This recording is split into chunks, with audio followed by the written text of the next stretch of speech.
Hello and welcome to another digital fireside chat with no one of consequence. It's Matt Bryant again, but today we're joined by someone else, Rob, who, full disclosure, has recently departed from PDC. Reasons for which we're not going to go into, um, but he recently left PDC, unfortunately. But I nonetheless thought it'd be interesting to have him on for a discussion because we'd arranged to do it. Um, and we're going to be talking about the Jeffrey Epstein case. John seems to be a lot more. Uh, sorry, Rob. Got names modelled up there. Rob seems to be a lot more on the ball with this and a lot more informed than I am. So, do you want to do like an introduction on the discussion? Yeah. Thanks for having me on. By the way, Thank you for joining me, Mum. no, yeah, Jeffrey Epstein. I mean, this is something that's in the news currently. It's all over the news. He's a man that's been in the news previously. Obviously, for anyone who hasn't been paying attention to the story, Jeffrey Epstein, I suppose you'd say he was a playboy, financier, socialite, Mm. investor, a man who has been previously linked to being involved in the intelligence services of whatever nationality of organization it was. I think he was. Someone said that he might have been involved with the Israeli intelligence services, but certainly a very wealthy man, very high profile. Sorry, could I just chip in there quickly as a query? Yeah, Because I'm aware Israel has essentially privatized a lot of intelligence services. mhm. I'm thinking with regards to the Harvey Weinstein scandal. I know that Harvey Weinstein made use of certain Israeli companies that did um, espionage, essentially. Right. I did not. Espionage work for hire, Mhm. and they would go after particular journalists who were pursuing um, stories regarding Harvey Weinstein. So when you Right. say he was a financier, sorry, he had links to Israeli intelligence. Do you know if it was in the private sector or was this state governed? That's a good question. My understanding is that and again, these are allegations that have been made, but they've Yes. been widely made in the press. Um, he is he has strong links to is it Giselle Maxwell? Ghislaine, I think it is Maxwell, who was the daughter of the late Robert Maxwell, Yes. the newspaper magnate. Um, and it's been widely alleged that Robert Maxwell was himself involved with again the Israeli intelligence service. Apparently, at his funeral, they sent representatives along, and again, we're regurgitating what's been said in the press, but these things have been, whether they're substantiated or not, have been widely circulated. I don't Yes. know if he was involved at the private end of things. Truth be told, you probably know more about the sort of private. Yeah. I've just checked the dates for this. I have a sneaking suspicion he wasn't, um, because at that point, the private sector of his Israeli intelligence wasn't as developed when a lot of his kind of Israeli connections are said to have occurred. Right. Well, I mean, I'm the only sort of privatization of intelligence services that I'm aware of was something like I think it was called Darkwater. The Americans had that, Yes. and they were obviously a sort of Do you mean Blackwater? Blackwater. Yes, Yeah. sorry, that's the one. And they seem to be a sort of mercenary intelligence unit. But my thinking about those sorts of things uh, is that really when it's kind of like what's going on with Nigel Farage just now. He's not head of a political group. He's head of a company, Yes. absolutely. And it looks to me like it's some kind of political get round whenever they're using private contractors. I feel that, obviously they've had lawyers look into it. I don't know much about the privatization of intelligence, though, and certainly not with Jeffrey Epstein, but he Yeah. was certainly, it was rumored for a long time and widely reported by reputable press outlets that he had been accused of this. He certainly had masses of money. He had islands, not just one apparently, and he had a private jet and so forth. The interesting thing I only found out yesterday, I was watching, and again, my source for this is probably Sky News, I think. It was one of their, uh, it was a video I found on YouTube from a report that they did. But when they raided Jeffrey Epstein or Epstein's house, um, I think it was his primary residence, they found any number of things. You can read about it online, but Yes. they found an Austrian national's passport, which had Jeffrey Epstein's photograph in it and a different name. Oh, so he So had some fake IDs. yeah, and now you've got to, well, I mean, and I'm going to play devil's advocate here. I'm not prone to conspiracy as such, but you know, is his name Jeffrey Epstein? Very little seems to be known about him. It's been widely reported in the press that he had a lot of money, he had a lot of influential friends, but he didn't seem to be someone who was known for trading stocks or bonds or shares. Wasn't So he a there's, hedge funder of some sort, though? well, this is the that's exactly it. He was a hedge funder of some sort. Yes. So it's not been really established where he got his money from. Oh, I see. Right. Okay. I'm So with. it is. I mean, I was talking to someone about this the other day. That obviously like you have an interest in politics, but one of the wilder suggestions was that if Jeffrey Epstein was indeed uh, some kind of intelligence operative or something, he was some kind of agent. That instead of being dead, he's merely going back to being the Austrian national that he really is. Now, I'm throwing that out there for the slightly absurd entertainment value of it. But Yes. the point is, it's the old sort of habeas corpus thing. Where is the body? Yeah. I'm not saying they have to show Jeffrey Epstein's body on TV, but what I'm saying is we will never really know probably what's actually gone on here. Well, yeah, but unfortunately, that's the case with everything. You have to have faith in your judiciary. You have to have faith in the executive, and you have to have faith in the legislature, and you have to Mhm. believe that they oversee each other correctly. Yeah, the only thing that I would say is of slight concern to me is that if you were in charge of Jeffrey Epstein, or if I were in charge of him, he would still be alive. And I'm guessing that neither of us has any particular special training in keeping an eye on someone. The fact that he's managed to, if the reports are correct, take his own life. Although one of the jokes that's going around online just now is that he died by falling from the same window twice. Yes. The other joke is, people were surprised by his suicide, none more so than he. You know, Yes. and the fact is that the general consensus of the people I've been speaking to that I know that are interested in political affairs have said they think he's perhaps been done away with by someone because of Yeah, that is the common one, and yeah, that does kind of seem to be the general consensus on the online, if that makes sense. Mhm. There was a recent story. I've just double checked it now. I say recent. It actually was in the 15th of August, so this was over 2 weeks ago, um, or slightly like no, sorry, 10 days ago. Got my dates mixed up. Saying that the autopsy found that he had broken bones in his neck, Yeah, yeah, which to break your bone hanging, to break your neck hanging yourself, that actually requires a significant amount of force. yeah. There was a British executioner. The last British executioner had made a real Oh, science out of the art of the dead drop. yeah. That was Pierpoint, wasn't it? His name was. Yes. That's right. Yeah, Yeah, and he turned the art of killing someone by hanging into an actual science, where he would take the weight of a person's body, and he would factor that in to know the exact amount of length of rope that you'd need to break that person's neck to ensure a rapid execution. Because up until relatively recently, when it came to using hanging as a form of execution, one of three things would happen. One would be the rope would be too short, and the um, what's the word? The one to be executed. I forget the term for it.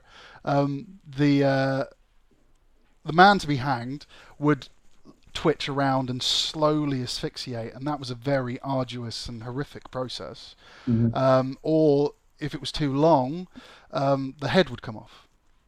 yes. I've read about that as Yeah. well. Either one is fairly horrific, isn't it? Yes, both were horrific for anyone witnessing the execution. I mean, don't get me wrong, I have mixed feelings about capital punishment anyway, but as process as methodology goes, that is pretty horrific. Either a long and anguishing death or a very horrific sight for witnesses to have to deal with. Whereas, yeah, so we're bringing it back to Jeffrey Epstein. For him to have broken bones in his neck um, is an interesting one. Hmm. Because I mean I'm not in no way a specialist on this beyond the fact I know that the art of breaking someone's neck through hanging is an art. Hmm. So so that does raise some questions. That's precisely why it made the news. Um, but equally, it is possible to um, break your own neck. So Yeah, and of course, it would be possible to break your neck by throwing yourself under a train. It's like it's one of these strange things whereby there has been a report that's come out saying that this has happened, and I remember hearing about it and just thinking to myself, well, wouldn't you know it? Wouldn't you know that something like this was going to happen? And especially when you consider that, Jeffrey Epstein was on suicide watch, and in fact, they took him off suicide watch. And you kind of wonder sometimes, like, I don't know about you, but I'd say to myself, once a person has been on suicide watch, until that person leaves my care, my jurisdiction, I'm going to watch them like a hawk to make sure nothing can happen. I don't disagree with you, but the jail system and the penitentiary system in the States is grossly underfunded. That is true. That is true. But I mean, And I would also argue potentially very undertrained and understaffed. that is also true. But you've got to wonder at what point is like, well, at what point is it? I know it's maybe not. We're talking about privatization again, but at what point does it become, negligence or corporate manslaughter that they've not done their job to safeguard this person, even in a judicial sense of. I completely agree with you, but the only reason we know about this specific incident is because it's Jeffrey Epstein. Mm. I'm sure this kind of, unfortunately, I'm sure this kind of thing actually happens a shockingly large amount of times. It's Yeah. just it doesn't make the news because it doesn't have that level of scandal associated with it. Yeah, I mean, you'd think that if you're being investigated by the FBI, they want to make sure that you make it to trial, or indeed not, as the case may be. Yeah, I mean, regarding like a government conspiracy to have him offed, there are so many things that have to come in Yeah, for that to occur that it's kind of a scale where it's similar to like the moon landings were faked. The yeah, amount of people who would have had to have been in on that just makes it completely impossible for it to be the case. yeah. And I kind of feel that way regarding Jeffrey Epstein. For me, I think Jeffrey Epstein had every reason to commit suicide. Yeah, I mean, especially if you consider that, there could be more to come out about him.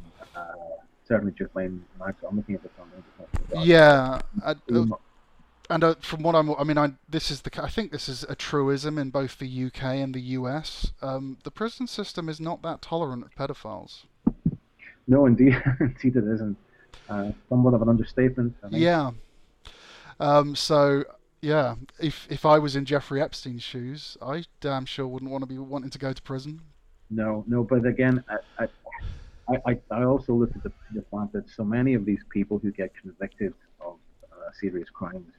Well, look at Charles Manson. He died incarceration for decades, and it's like the idea of the ego is like, well, I'm not going to kill myself. I'm going to live no matter what. And I think that I wasn't surprised when I heard he killed himself. If I'm really truthful with you, Mm. not least. It's not so much that people can't have suicidal thoughts or attempt self-harm, which he did apparently already. It's more about the fact that, well, I'm going to simplify to say, well, they kind of let him do it.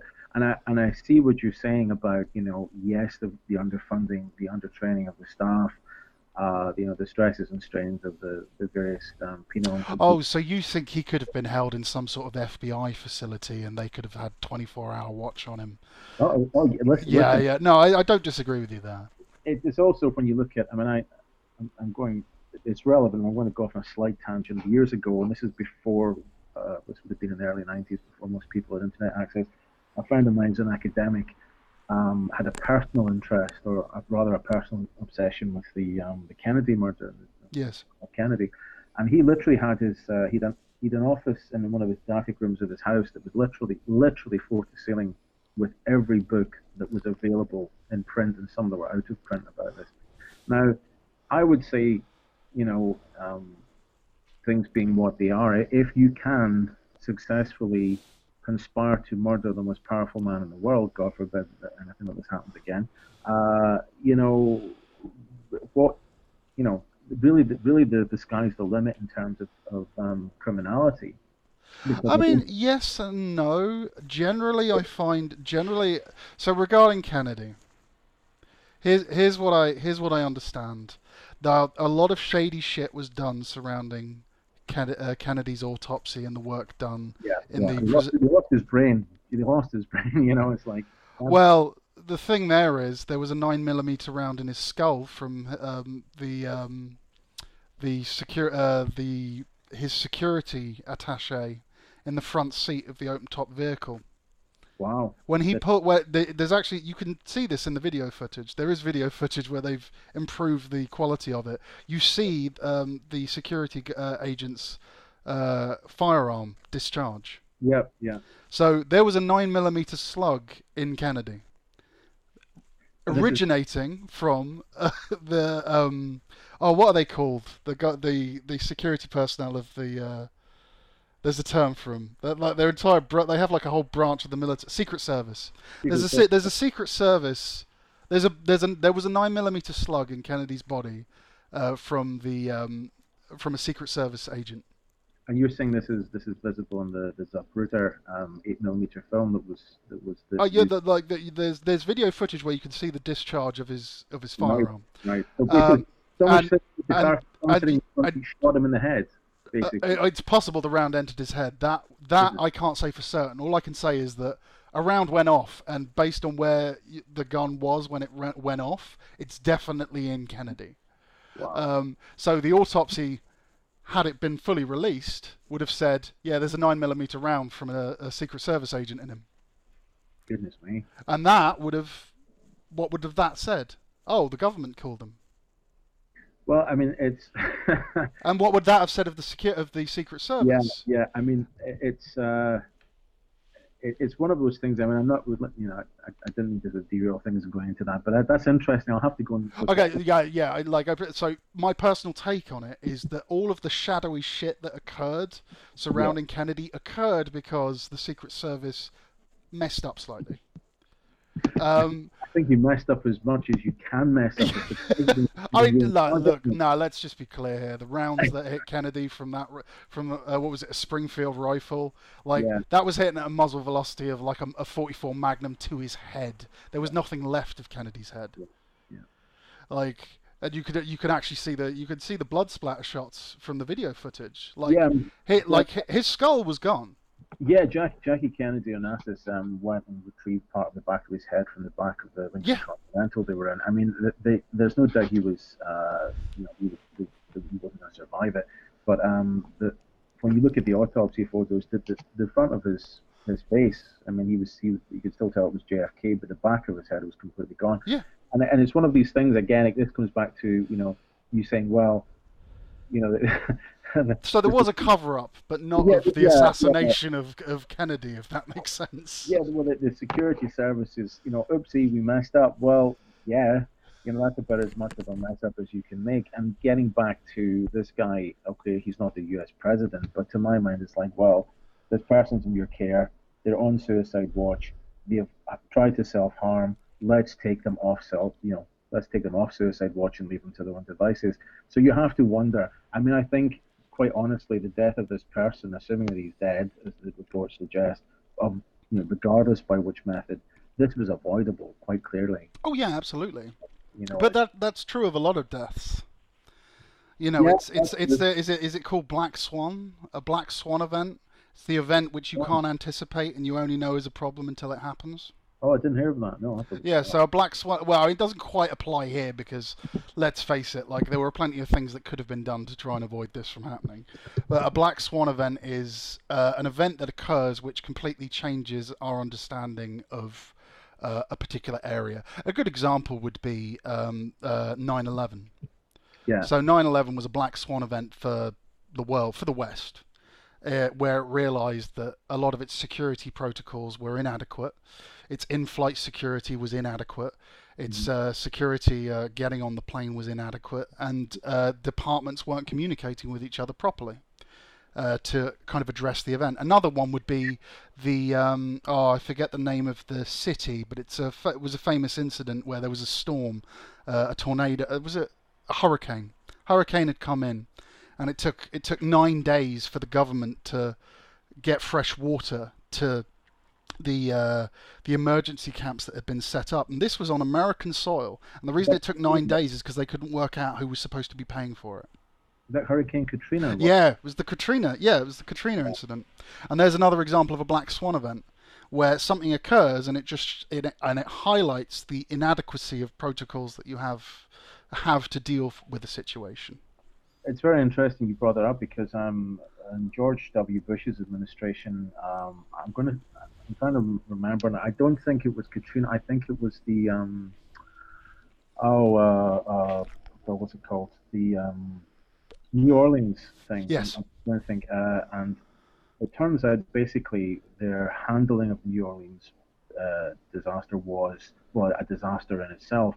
And when the journalists looked into it, the guy who was in charge of, like, I mean, imagine your president comes to you and says, right, I'm going to give you the job of being disaster coordinator, whatever the title of the job is. You're in charge of it, and you say, well, okay, it's $250,000 a year, but I've got no experience doing this. And the president says, that's okay, it probably won't happen anyway. That's basically what happened. Yeah. With the New Orleans disaster, and of course people were left, as you say, without water. They were left stuck on the homes of their roof, maroon.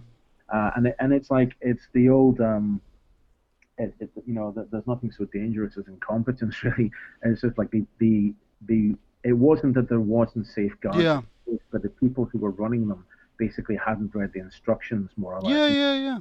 No, completely. There's a phrase I quite like for stuff like this, which is one of the reasons I don't like. I do enjoy a good conspiracy, but generally I find this mantra tends to be the case when you look at these kinds of things. Never attribute to malice what you can attribute to stupidity. Right? So in the case of Kennedy, never attribute to malice what you can attribute to stupidity. So I lean towards the idea that they were covering it up because a Secret Service agent had fucked up. With New Orleans, with Katrina, never attribute to malice what you can attribute to stupidity. Well, George W. Bush did appear to have a bit of he commandeered most of it, I think, for most of his presidency. He didn't seem to know what was going on. Yeah, but to be clear there, I mean, in the case of George Bush, I mean, he'd been duped by Dick Cheney. Let's be clear. Dick Cheney was really the president. Yeah, I would agree with that. Dick Cheney wasn't. Even Barack Obama made a joke about that. He said, that Dick Cheney said he was the worst president that America had ever had, and Barack Obama said, I thought it was Dick Cheney. And it's really, and it's.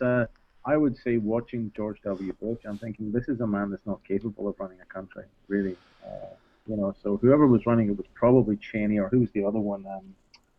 Dick Cheney, and there was the other. Oh God, what was his name? I don't know.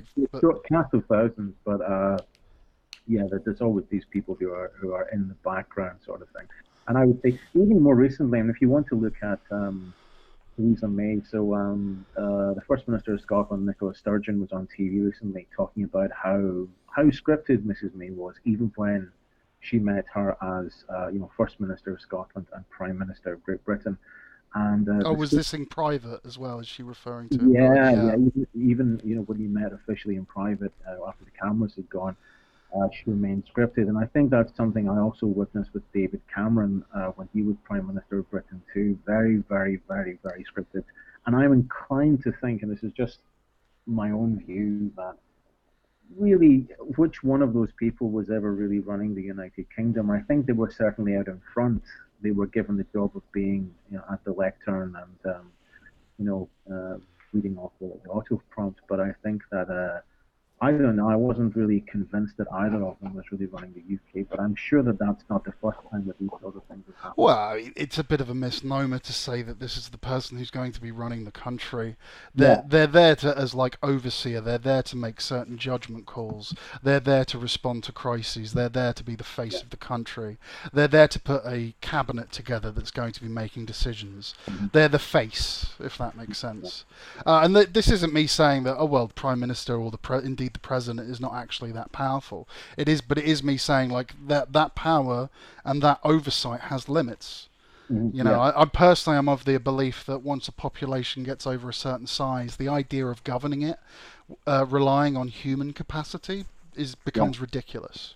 Yeah. Oh, It, that's what America's facing. Well, that's what Britain's facing right now. yes, That's what absolutely. America's facing with the there's been lots of problems with the federal government in that. I mean, Texas has always wanted to secede. There's been big in the South of America. There's been lots of campaigns to leave the United States. That's Yes. all happening with other states as well. There was something I can't remember the source, but I remember recently reading something about the state of California. Again, it was because they've obviously had power outages and a very shaky history in the last 10 to 15 years.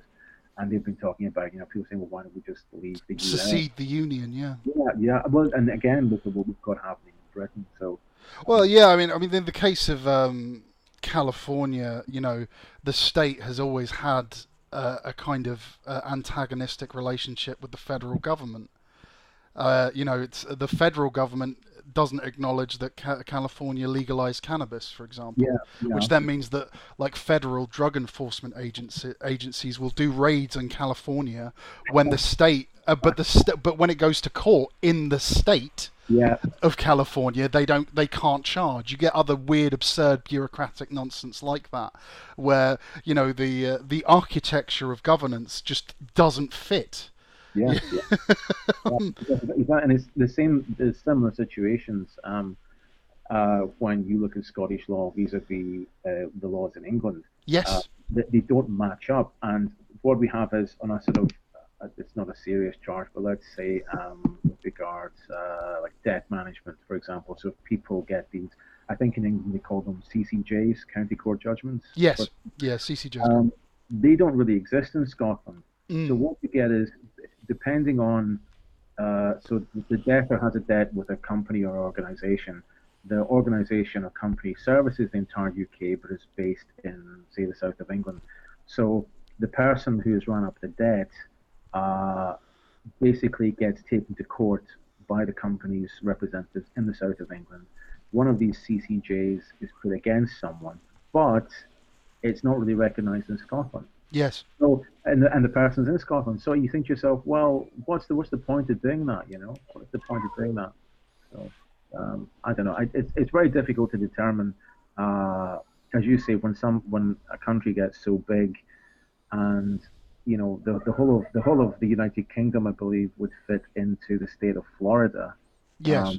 It's very, very difficult to govern the place. And America, I've been to America maybe 14 or 15 times now, and I found that it's quite amazing how different the states are. Not just in terms of their geography and their Yeah, but country. culturally, like their Yeah, syntax, the way they absolutely. think, the way they Yeah, talk, the way they argue, yeah, like, absolutely.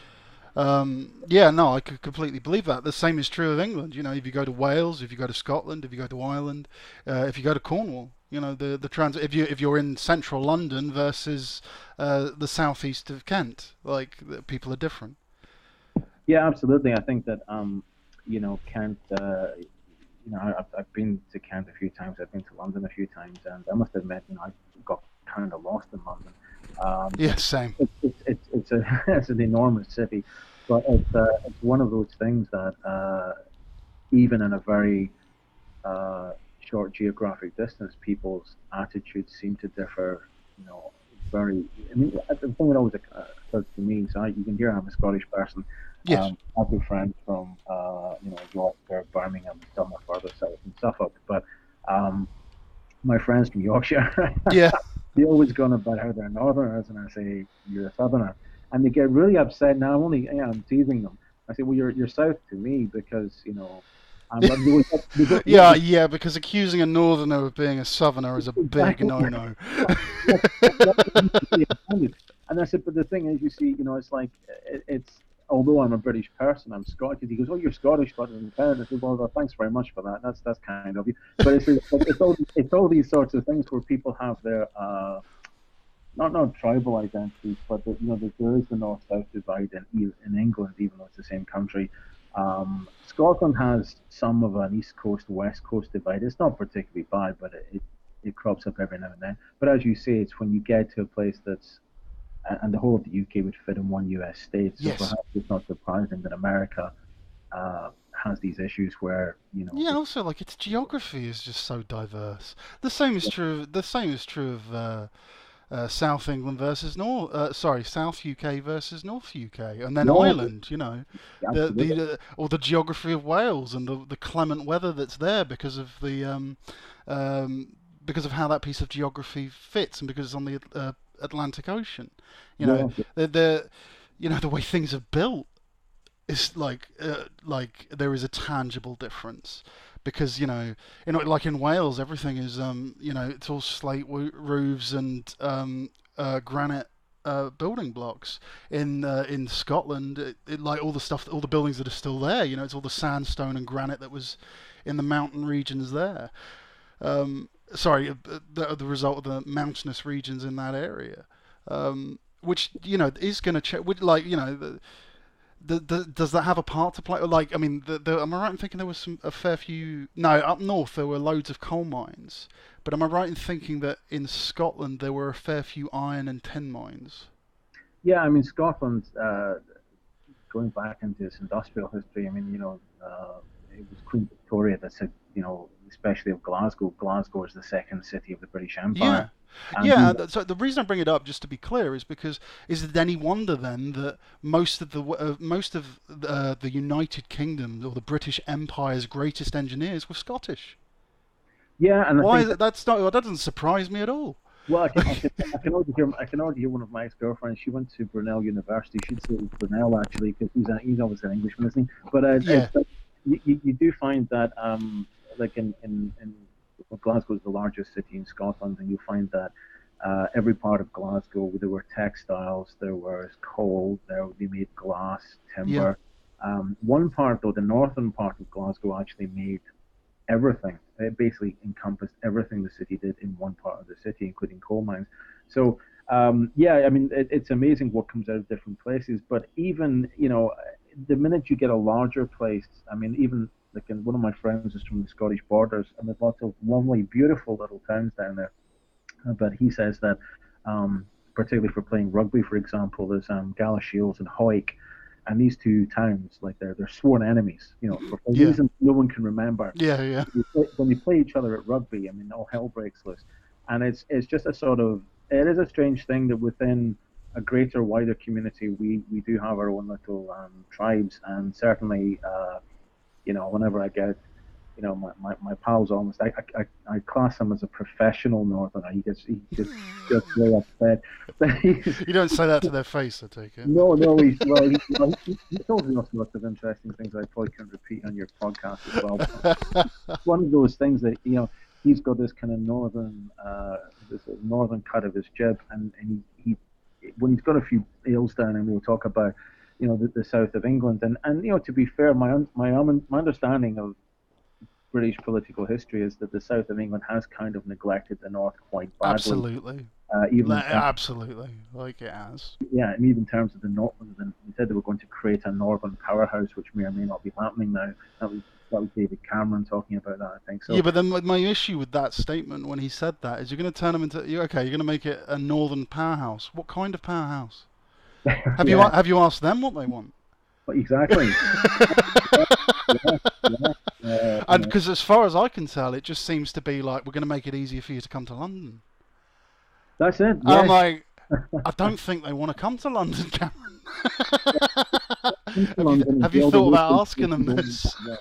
I know it's incredible, isn't it? But Yeah, I also used to work with a guy who's from Newcastle, and he's one of my bosses, and he was a good laugh. But he again was staunchly a northerner, yeah, and it's not some. I'm Scottish, so I don't particularly get all that, but it does seem to be just the way that, and it can be good fun if you celebrate your sort of slightly your little differences and idiosyncrasies. The problem I think comes when and this friend of mine who I'll call a professional northerner, read politics at university, and he actually gave me a number of books where he said, you look at the deprivation the north of England suffered, and it didn't have to. It yeah. didn't have to suffer this, and the south didn't care about it.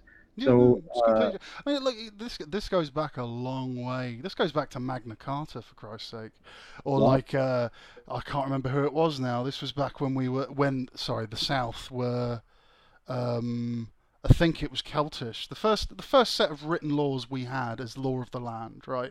So it would have like the cost of regicide. If you killed a lord, it cost you this amount. If you killed an Englishman, it would cost you a certain amount. If you killed a Scotsman, cost you less. If you killed a Welshman, cost you less. And the one it cost least to kill was Irish. wow. Right? That's how deep this shit runs, all the way back, like to the birth of our legal system.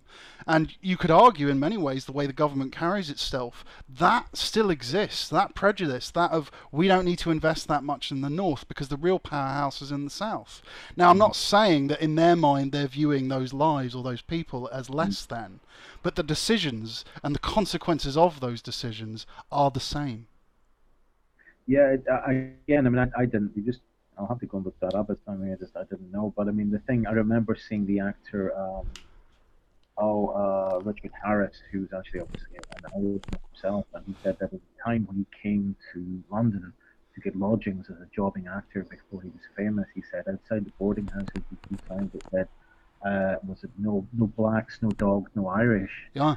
no, and so that sort of thing is within, more or less still within living memory. It's Yeah, really, yeah, but the thing is, all of that anxiety and all of that underlying kind of prejudice or tribalism, as you want to call it, whatever you want to call it, that's been around for a long, long time. yeah, It's written in our culture almost, and I don't know how quickly you can bypass it. You can rise above it, if that makes sense. It's not me saying that one shouldn't try, but like from what I see, if you look at the Troubles in Ireland as another example, um, uh, a lot of the underlying anxieties arc back to stuff like that, from the 1400s. yeah, And yeah. I remember I was on a flight to South Korea, and the guy next to me was Irish. Um, and I can't remember how it came up, but he said to me, "Do you know there's a statue of Oliver Cromwell outside Parliament?" I said, "No." He said, "Do you know that Cromwell killed every Irishman he met?" Wow. Right, and that's common knowledge in Ireland. Yeah, Everyone yeah. in Ireland knows that there's a statue of Cromwell outside Parliament. So is it any surprise if Northern Ireland doesn't feel that Parliament in London represents it? Oh, I mean, absolutely. it's like I'm not. Yeah, I'm not like like I may. You can make all the arguments saying, well, it's a different time now, but it doesn't change that. Doesn't change that fucking happened. Doesn't change that the decision was made to put a statue of him outside Parliament. Yeah, How far back and how long do you want to entertain this bad blood? I mean, like I said, I like to think that I can rise above. I've been very fortunate in that I've had cause to live up north. I've had cause to live in Scotland. I spent the first 7 years of my life growing up in Germany. I now live in the south. So wow. I have been very lucky in like the experiences that I've been able to have. But for a person who hasn't had that, I don't blame a person for being that tribal. Yeah, yeah. For me, it's just like really, it's just geography. You just had the luck of being there, if that makes sense. Because Yeah, I've been fortunate enough to have lived my life in a number of different places. yeah. Um, I can agree with that. I mean, I've found that people have. I mean, I've had people when I've been debating with people online. I've been doing it for years now, and they'll say things to you like, "Well, you've always won against someone." When you start calling you names, but it's like, we just hate English people. I said, "No, I don't. That's nonsense. That's mm, absolute nonsense." I said, "I don't hate anyone." What I do find remarkable at this stage is that. Really, this is my take on it. I would say the problem in the United Kingdom really is British nationalism as a movement. And to clarify what I mean by that, mm, if you watch, I haven't watched television for several years at this point. I don't watch it anymore. But based on TV comedies, dramas, and whatnot, the things you could say about, and I'm just going to go out and say this is my take on it. So no, go for it, man. I'm not gonna... British nationalists, okay? So the British nationalists, they don't like the Scots, they don't like the Welsh, they don't like the Irish. They can't stand the French, and they hate the Germans. Yeah. Now, when you look at that, you think to yourself, well, okay, that doesn't sound very positive. And then the thing that I didn't understand about the British nationalists, if I'm correct about what I said about how they don't like the Scots, they don't like the Welsh, they don't like the Irish, they can't stand the French, and they hate the Germans. The British nationalists don't like the English either. Now, Go on.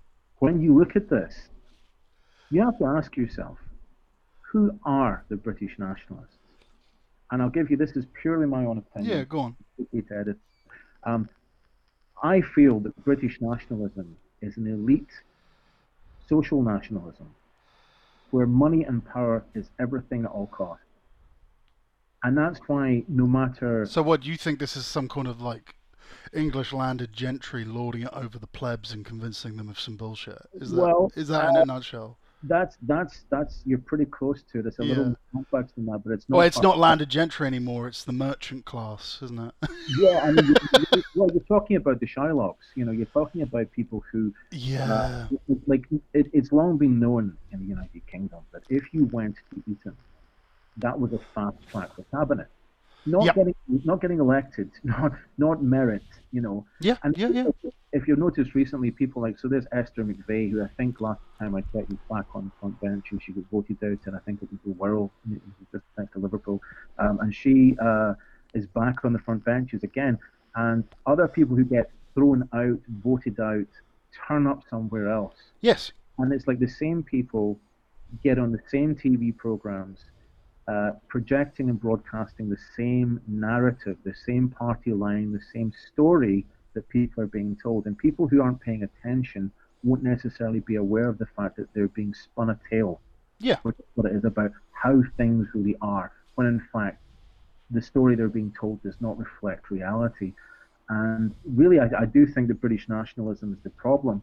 I think that, for example, every constituent member of the United Kingdom would get along far better if the United Kingdom broke up. I think it would be better in the longer term for every constituent member. Perhaps for some, not so good initially, but I think longer term it'd be better. I think there'd be more respect, as you were talking about Oliver Cromwell killing every Irishman he ever met.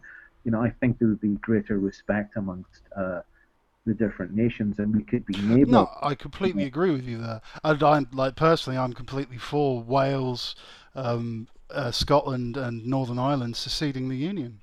I mean, for me personally, the reason I would like that is because where I grew up in Germany, where I spent the first 7 years of my life, I was on the Rhine, on the border with Switzerland, and I also spent a lot of time in Switzerland. Now, I don't know how much you know about Switzerland, but it's basically broken up into 5 boroughs. I mean, it's a tiny, tiny country, but it's broken up. It's either 5 or 3. I can never remember how many, and I forget the name of it. It's a Germanic word that I can't remember. Holstein or something like that. I can't remember, but and that essentially is borough. Yeah. And each borough has its own referenda. Okay, and the only thing the Parliament exists for, they don't technically have a Parliament. It's essentially Whitehall. It's essentially bureaucrats who basically will query and question elected representatives for each borough. About what the issues are in each of those boroughs, what people's concerns are, and from that they'll construct referenda that they can then put to that borough and ask them what they would like. Would they like a change in policy? Would they like would they like this to happen to education or this direction? And then it's decided. And the entire democratic system within Switzerland is set up architecturally to support that. So that is quite literally the will of the people, if that makes sense. Yeah. Or as close to as it can be, because let's keep in mind that the truest democracy that ever existed was in ancient Greece, where every decision was voted on, but it required that no women had the vote, and there were free slaves to every Greek man. Okay, that's what that took to make happen. Yeah. Switzerland has done the more modern version, shall we say, and has done it as best it can. Yeah. So it's always a process of becoming. You never reach true democracy. You always aspire to be better at it next time, or at least or at least that's my thought on it. It doesn't seem to be how we run. Like for me, I'm going to get sidetracked. I don't want to. No, But wait, go on. Go to, well, I was going to say for me, it's insane that we're a constitutional monarchy. It's not the people that give the state power. The Queen gives the state power. yeah, How fucking insane is that? I know. Just I saying know. it out loud. What the fuck is going on? Anyway, Mental, it's mental. anyway, so in Switzerland, that's how they're structured. Now, because the different boroughs vote on different things, and because they are next to each other, they see in the borough next door, oh, that borough's doing this. That seems to be working really well. Yeah, Hey, elected representative, we actually want to go to what they're doing. Or, yeah, the other borough will do something else and it doesn't work. And I'm like, oh, better not do that. I was thinking about it, but now I've seen what it looks like. No, I'm not going to bother, right? And now, extend that over to the UK. You've got Wales, you've got Scotland, you've got Northern Ireland. You've now got three groups of people. Sorry, you've actually got four groups of people, all of whom are governing themselves, all of whom are making different decisions, and we've all got a common language in parentheses, right? yeah. So that allows for a really, really good melting pot of exchanging of ideas and seeing what does and does not work. Yeah. The And only, the only thing I would say that I have as a reservation for all that is really coming back to my overarching problem with the United Kingdom, which does seem to, the UK seems to be, how to put this, the UK does seem to be based on, secrecy shored up by deceit, really, I would say, because the thing that's keeping the British, it's a distasteful subject, but look at the child sex abuse scandal that there's meant to be a public inquiry that's collapsed 3 times. which one are we talking about? Yeah, well, that's exactly. There's been 3 of them, and if you look up, I'll tell you an interesting thing you can do. If you go to YouTube and you type in Tory whip small boys, you'll have 2 clips will come up in the search. Both of them BBC documentary featuring, I think the guy's name is Tim Fortescue, who is a former Tory whip.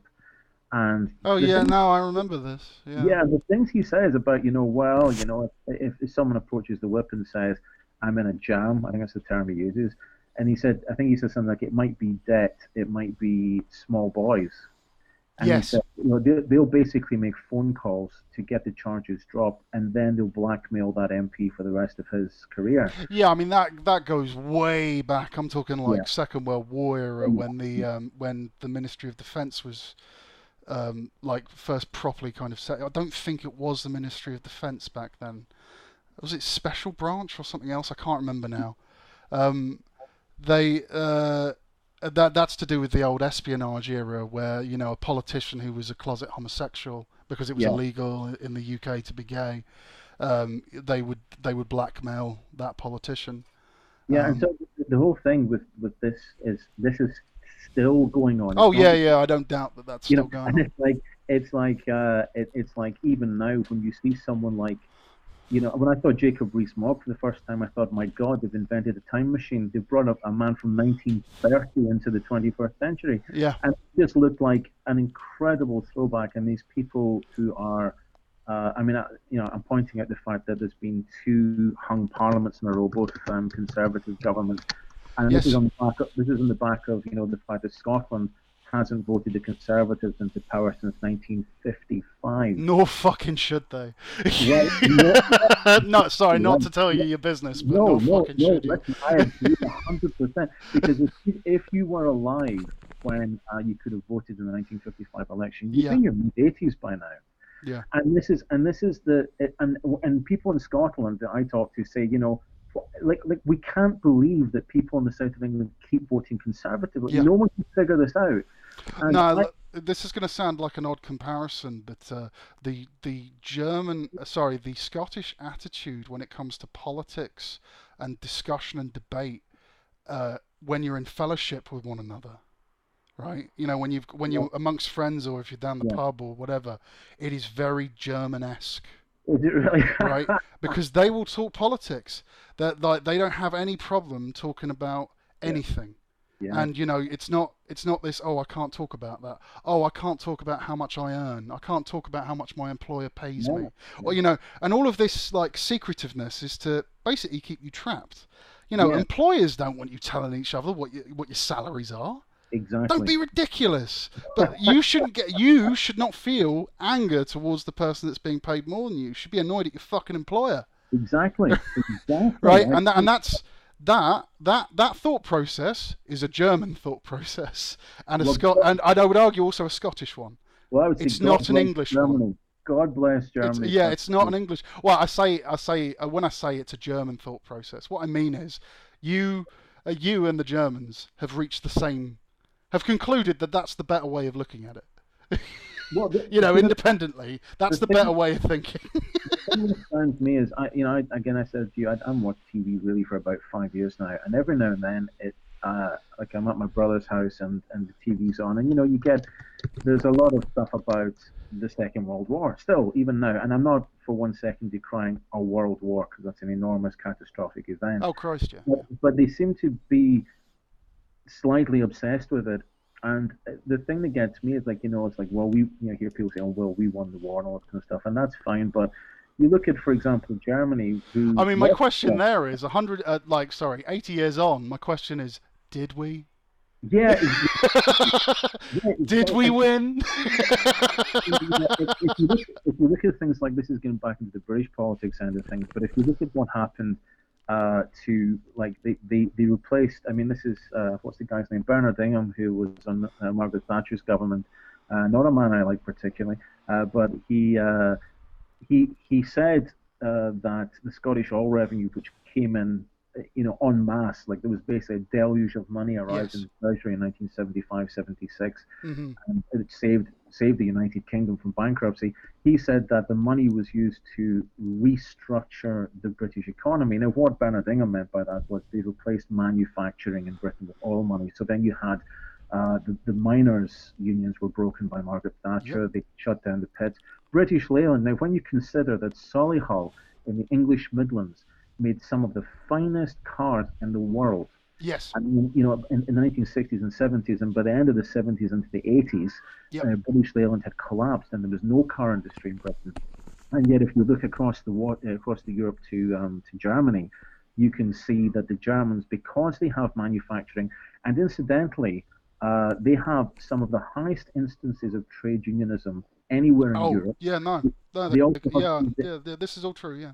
They have some of the highest rates of productivity and some of the highest quality control standards for manufacturing. Yep. They also have an unusually high standard of living per capita, and they have a fairly well balanced level of inequality.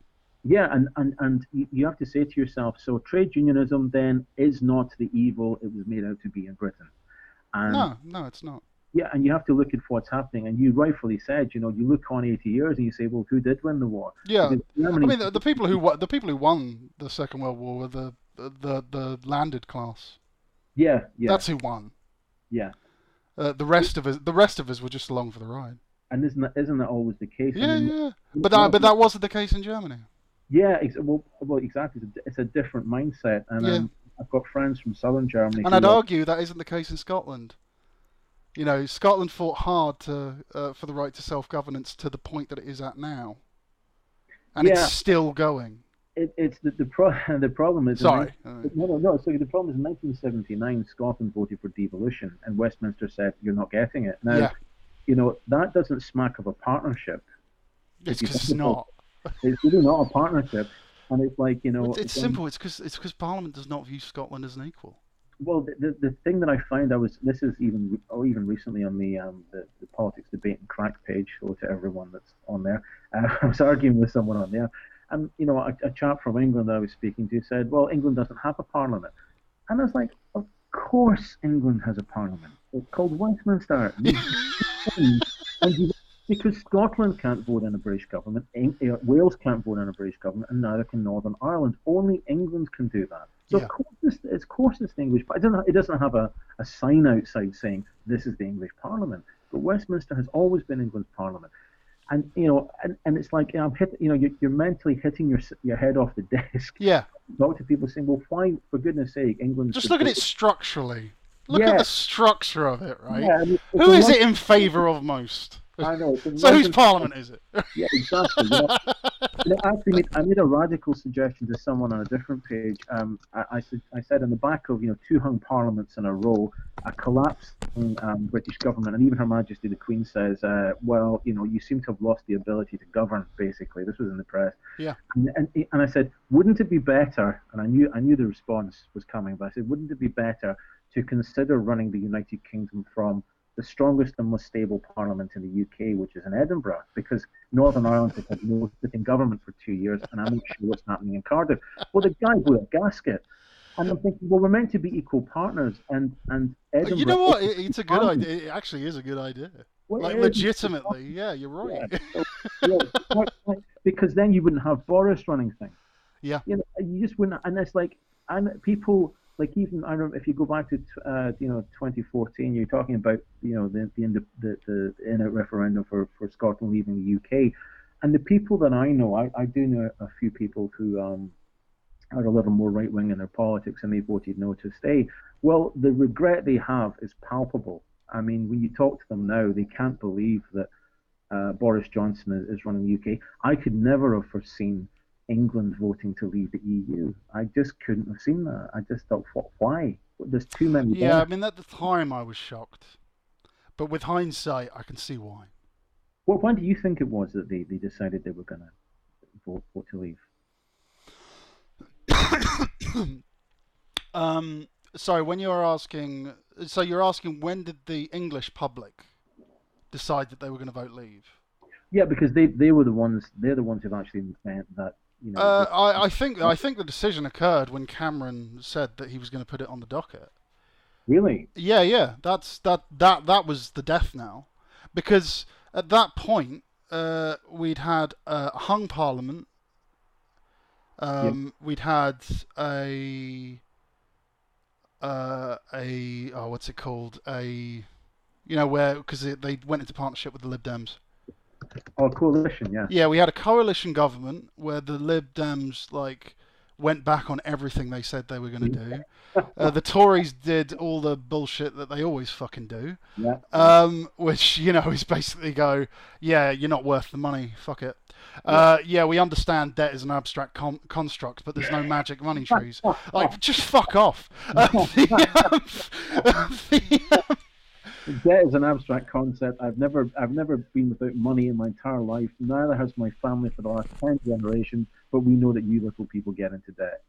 Yeah. Yeah, pretty much. And we're gonna hammer the least fortunate and most worst off, and we're gonna deny the rights of groups of people to continue doing it.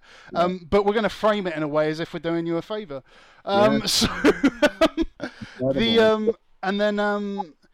and then so I think at that point everyone had fucking enough of politics in general, and this goes beyond party lines.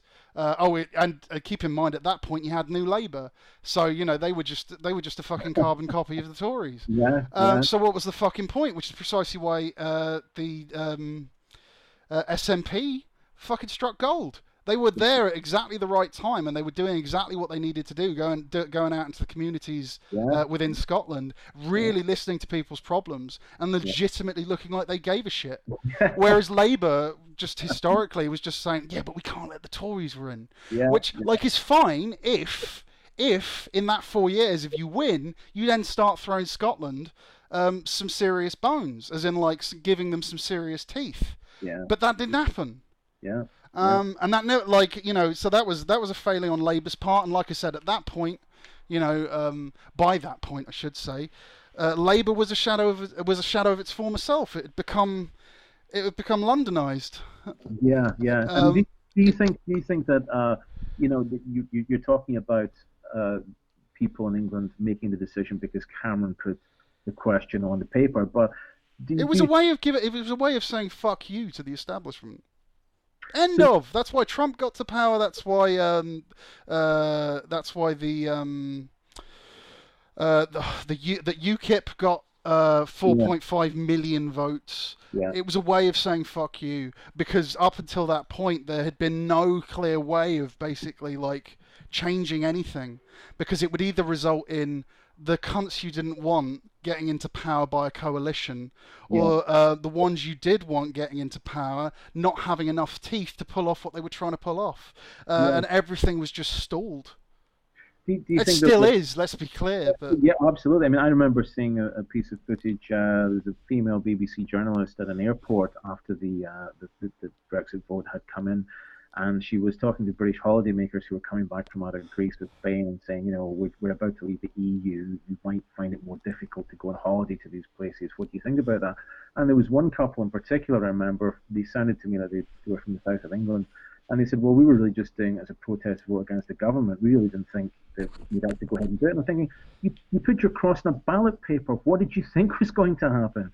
And now we're in a situation where I again can't believe that this is what they're intending to do. We've got Boris just today in the news saying, if there's a no deal, we won't pay our bill when we leave. yeah.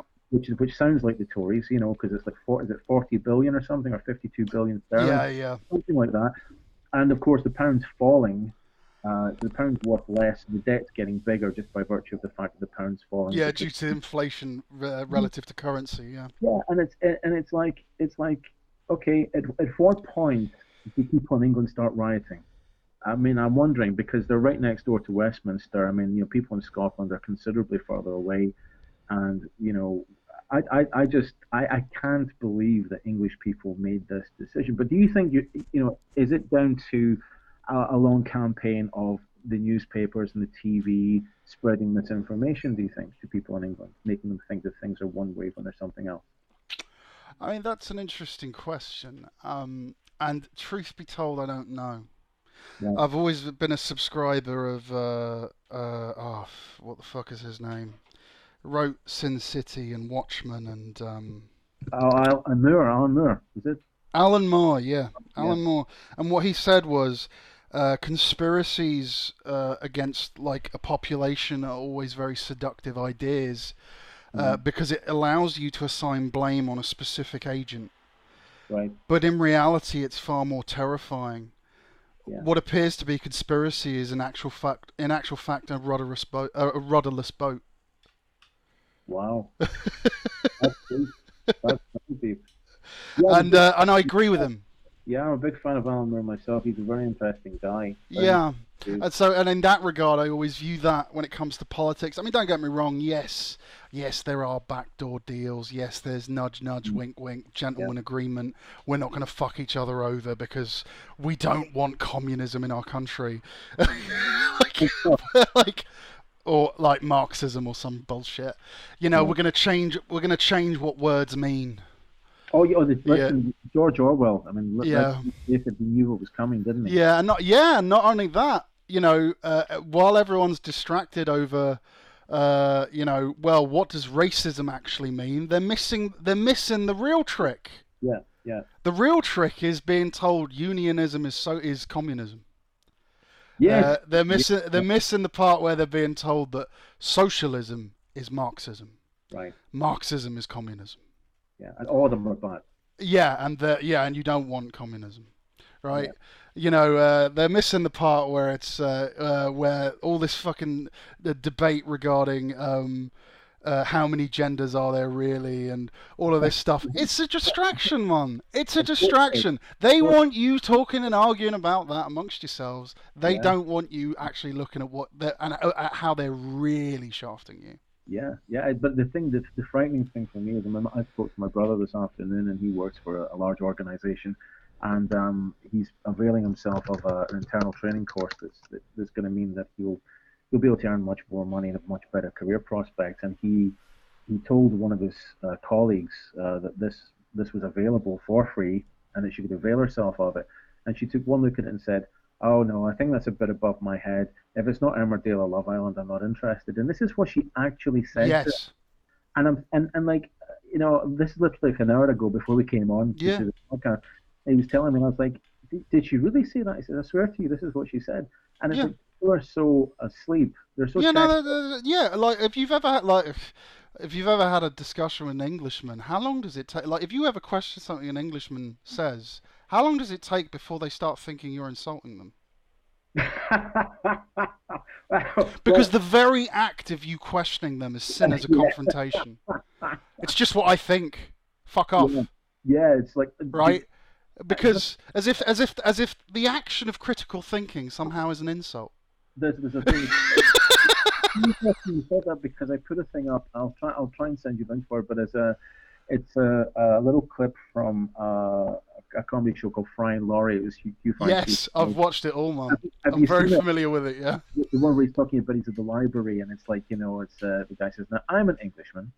And I think that this is, and it's like all the books are like, you get the book on, I think it's something like West Indies cricket or something. Yeah. And the book is literally, you can see that someone has cut most of the book away. So there's like 4 words left in the book that says, the West Indians are rubbish at cricket. That's what's all left in it. And it forces the people in the library, and it becomes it's that sort of know your place thing that it is very No, prevalent. completely. Yeah.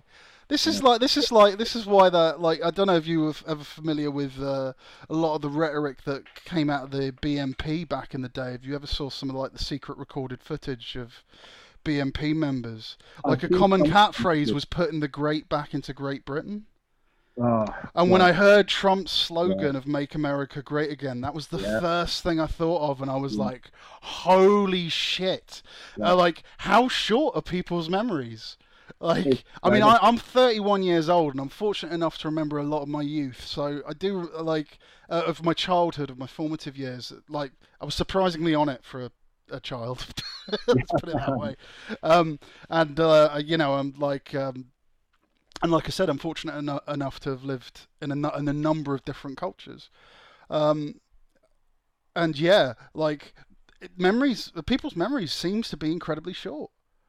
The interesting thing about the short memory is, I mean, I was talking to my brother this afternoon before I came on to do this, and I said we've got the situation now where people are so distracted that they sit on their sofas watching these increasingly comedically large TVs, and they watch people that they've never met before that they don't know baking a cake on the television, while they themselves ignore their families Yep. and eat cakes from a box that they bought at the supermarket. Yeah. How twisted the social narrative has Yeah, become. while simultaneously living a fake digital life for the sake of likes and tweets. Yeah, absolutely, on Instagram or something. Yeah, yeah, Nonsense. And it's like, and the thing that's, as you talk about, I mean, I feel that we're kind of living through the rise of the far right currently in Britain, although it does mainly appear to be concentrated in, I can't talk about Wales or Northern Ireland because I don't hear too much about them in the press, but mainly in the south of England. And as you say, with UKIP, Farage, with the short, easy slogan that blames someone and at the same time is jingoistic and yes, we're going to take our country back. That's the one that was yes. used. Well, back from whom? Who would want your country? Look at the state we're in. There's 2 trillion of debt across the UK. If they're even being honest And about the it. thing there is, as if we ever fucking had it. Yeah. As well, yes, as if you ever even had it because we live in a feudal Yeah, monarchy. yeah. It's a feudal society. It's and it's Yeah, it's all said as if there was a time we were all unified and it was all great and hunky dory and just dandy. yeah, When the fuck was this? yeah, exactly, exactly. And the thing that gets me is even when you look at the narrative from, say, I was watching I can't remember what it's called, a great documentary about the '60s, and it was great music and there was great fashion and cars, and but most people were not enjoying swinging London in the '60s. Yeah, Most people were trying to eke a living. And if you look at the differences, I mean, like for example, so in I'll go slightly beyond the '60s, but 1975, they all came ashore in Scotland. I left. I'll show my age now. I left school, towards the end of the '80s, and really, I was coming out of school into a massive recession. yeah, Not because there was a recession in Scotland, or because there should have been one, but because Mrs. Thatcher, who was the Prime Minister of the UK at that time, changed the UK-wide interest rates to deal with the London housing bubble because of the hot yes, market in yeah, London. yeah. Even now, Thatcher had engineered it. Yeah, yeah, and it's like and when you look at the life chances that people have, this is why you're talking about Germany. I've got a couple of friends from Germany, and the fact that Germany has a written constitution. I tell you a quick anecdote. One of my friends from Scotland went to work in Germany. He speaks fluent German. Hmm. He went over there, and he had something that he was planning to do. He was planning to go and teach over there, but he got a job as a labourer in a factory, short term. He was in his 20s, and he started his work the first week in November. In December, his paycheck arrived, and it said in his paycheck, Christmas bonus, and it was quite a substantial amount of money. So he goes, Oh, this is in Germany, yeah? yeah, and he goes, You're talking about the 13th month. is that what it's called? Yeah, it's literally called the 13th month. Wouldn't you explain that to me? What's that about? Okay, so the 13th month is in Chris. So this is a thing that the German finance just does. Okay, so and most, if you're employed in Germany, most of your employers will do this. So there's a couple of things to cover here, but the 13th month essentially it's not your Christmas bonus; it's an extra month's pay for a month that doesn't exist. Wow, wow. Yeah, I can't believe it. yeah, yeah.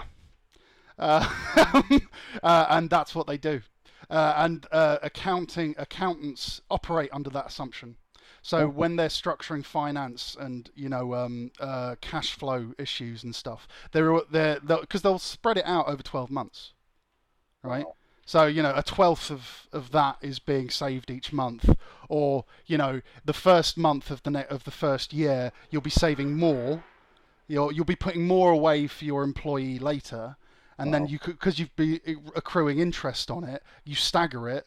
So then you do a series of reduced inverse payments, like reducing down so that the end result is that figure, right? Or like however they want to structure it. Sometimes they'll make a decision to we're going to steadily increase it because we're going to use the interest from the first payment, which will have reached. Like there's all sorts of really interesting tricks that they use to pull it off. And yeah, I suppose, yes, it does cost the company more, but economically it means that there's more disposable income in the system. Well, he said to me that when he went to the cash office, and his friend name's Peter, and he went to the cash office, and he said, "Look, I think there's been a mistake here. It's like I've only just started." And I said, and the woman says, "No, this is like I don't know if you used the term, but your Christmas bonus was what he heard in the translation." Yes. And he said, "Yeah, but I only just started last month. Am I due a Christmas bonus?" And the woman, he spoke to her about this, went back and forth for 5 or 6 minutes, and the woman got quite irate. She said, "Look, you've been given extra money. Why are you fighting us about it?" He said, "Do you know why it was?" He says, "Because I'm British and they don't give you anything." Right. Says, No. Okay. So you remember when I said this is a thing in Germany? Like it doesn't. They don't just do it there. So for example, if you rent an apartment in Germany, your deposit goes into a savings account. no way. Okay, yeah, and by the end, if the property when you vacate it is fine, you get your deposit and all the interest it accrued. No way. No, I'm not joking, man. That's incredible. Yeah, and everything is like that. Banks are like it. If you regularly pay into a savings account, they will out of the blue say, "We're going to double this for the money that you put in for this period. We're going to add 10% of what you put in off our back." Goodness me. Why didn't I learn German? Why didn't I learn German? I'd go and live in Germany. Or actually, the door about me for going to live in Germany is about to close if we leave Europe. I don't know what to say to that. I mean, it's incredible to me that anytime, I mean, even my American friends, friends in the US, and they say when I first went to the US, this has gone back a bit now, was it 2002 and like 2001, something struck me about the culture, and it was that post-war austerity never ever came to America. No, of course it fucking didn't. It was the attitude. No, okay, look, I don't know if you're aware of this. Do you know that at the end of the Second World War, the USA as a country accounted for 40% of global GDP? Wow. That's incredible. That's why they were having the golden era. Yeah, absolutely. Because everywhere else, the infrastructure had been bombed to shit or didn't have any infrastructure to begin with. Right. That's so to be clear, that period, that post-war period, that was why. Incredible.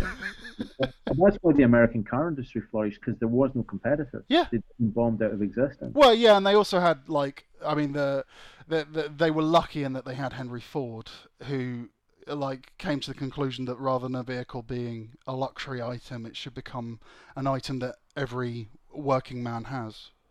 Yeah, and again, we're talking about people that are being forward thinking, because all of this ultimately, people own cars, they buy fuel, they pay taxes, they buy parts for cars.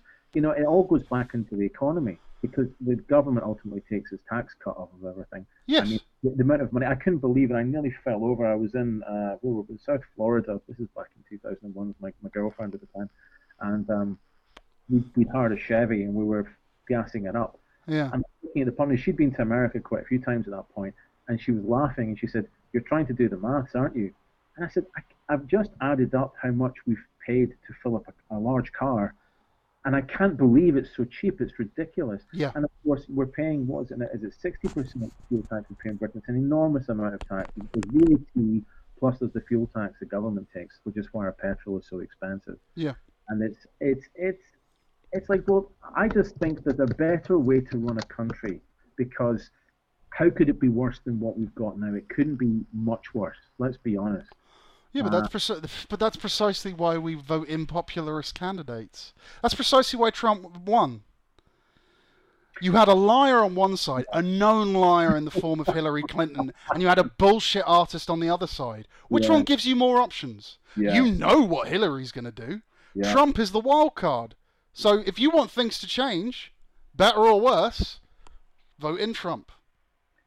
It is. And that's the equation. That's why Trump got in. That's why the referendum was vote leave. All of that is the same. That's why fucking Boris Johnson is prime minister now. I must say, I do feel badly for English people, because when I look at, Jeremy Corbyn's been getting demonized in the press for nothing, as far as I can see. They're making any story up to attack him. But I often wonder, is he's really, I think the only option that English people have to vote for, because the other candidates are. I mean, I would argue no. No. Yeah, this has got nothing to do with Corbyn as a person. It's got everything to do with how Parliament will treat him if he gets into power. Right. Okay. Nothing will get through. Yeah, they'll block him. That man will be under a microscope so intense that he can't fucking scratch his ass without it becoming national headlines. I'm not even joking. Yeah, no, it's true. It's very true. I noticed the difference or a similarity rather, between Jeremy Corbyn and Alex Salmond in Scotland when he just became First Minister of Scotland. Yeah. I remember thinking to myself, we're going really back to 2005, really, for me, so it was obviously casting my mind back. But I remember at the time, I only got into politics really in 2003, and I remember thinking to myself at the time, why is this man getting such dog's abuse in the media? Well, of course, he's a threat to the establishment. Yeah. Everyone is a threat to the existing British establishment. If they didn't go to Eton, if they weren't, if they're not one of us, old boy. Yeah, and if he doesn't believe that Adam Smith's Wealth of Nations is fucking gospel when it comes to the economy. There's a beautiful line whenever I have cause to use it, I use it. There's a beautiful line, end of book 2 in Wealth of Nations, where Adam Smith writes, it's something along the lines of, "It is always the burden of the state to protect the merchant class from the envy of the masses." That is not Karl Marx. That is Adam Smith. Yes, the politics of envy, they talk about that. And that completely is it. And this is the thing. I was thinking about this earlier while you were talking, and I didn't want to interrupt because it was a good train of thought. But I was ranting. Be honest, I was ranting. No, it's good. No, it was interesting stuff. Which is, like I said, I didn't want to interrupt. But there are people who kind of have, going back to the German finance system of, you'll get your deposit back with interest. You'll get the 13th month at the Christmas period. That all operates under the assumption that we are all in this together. Absolutely. This corporate entity only exists. This business only exists because you're working for us. This is your reward. Thank you very much. Yep. We hope you stay. Yeah. Whereas, in the UK, it's much more, what are you doing for me? Are you working hard enough? You're not. Fuck off then. Yeah, it's you there. Get on with it, man. Yeah. Get on with it. Yeah, it's nonsense. It's absolutely. Yeah, And it's the same in the States, unfortunately, and that's hardline capitalism. And that is why you see that disparity. Bringing it back to Jeffrey Epstein, that's why a purse snatcher, in Harlem, will be brought to the curb, have his front teeth knocked out, potentially shot for no reason. Shot, yeah, no, and fuck all will happen. Yeah, yeah. Jeffrey Epstein and the allegations against him, he's called up. Yeah. Hello, sir, when are you free? Could you come in? There's been some allegations made against you. We're sure they're ridiculous. When are you free for a meeting so you can come in? When will it be convenient? Yes, right. That's it in a nutshell, right? You think Donald Trump's ever being kicked to the curb? No, he's not. Even once his presidency ends, that's never going to fucking happen. Yeah, I mean, someone said that I can't remember who it was I was listening to this week, but he said something like, it was an American broadcaster, and he said, our federal government has a long checkered history of picking on people that can't hit back. And I think that's probably fairly true. And yes, of course, you hit the nail on the head, especially if that person who's stealing a bag is black. You look at I can't remember the chap's name. It was in San Francisco. He was handcuffed, lying flat down on the ground, and an officer shot him in the back and killed him. Yes. And you're like... Was this the guy whose last words were, "I can't breathe"? It might have been. Yeah. There's been a few people at that. Yeah, there's been so many now. I don't know which one specifically you're talking about. That's how fucking horrific this shit is. And you wonder to yourself, you think to yourself, well, how can we change this? There is a way. How can we change this? I mean, my question there is there? I'm not being glib. I'm not trying to be nihilistic. My question is the very mechanisms in play that are meant to shape society and change them structurally cannot achieve what we're talking about here. Yeah. To try and address the seizure. And you said, when will people riot? When indeed? I was taught history by a guy, my history teacher at high school. I just went to a regular state school I went to, and my high school teacher had gone to a grammar school in Scotland and then had gone to Oxford, believe it or not. Yeah. The reason he ended up teaching in a state school was because he was a socialist, and it was a very interesting guy. He had two claims to fame. One was that Rudolf Hess's plane crash landed in his uncle's field. And the other one, that's kind of a big deal, yeah. I've read quite a lot about Rudolf Hess. Well, it was his uncle's field it crashed into, and the other Jesus Christ, that's cool.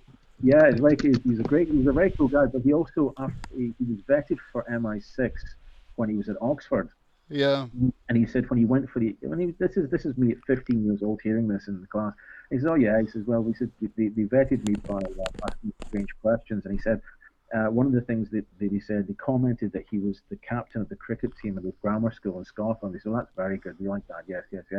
And then they found out he was, it was either the Socialist Party or the Communist Party at Oxford, and it was like, well, thank you for coming in this afternoon. Yeah. No, absolutely, absolutely.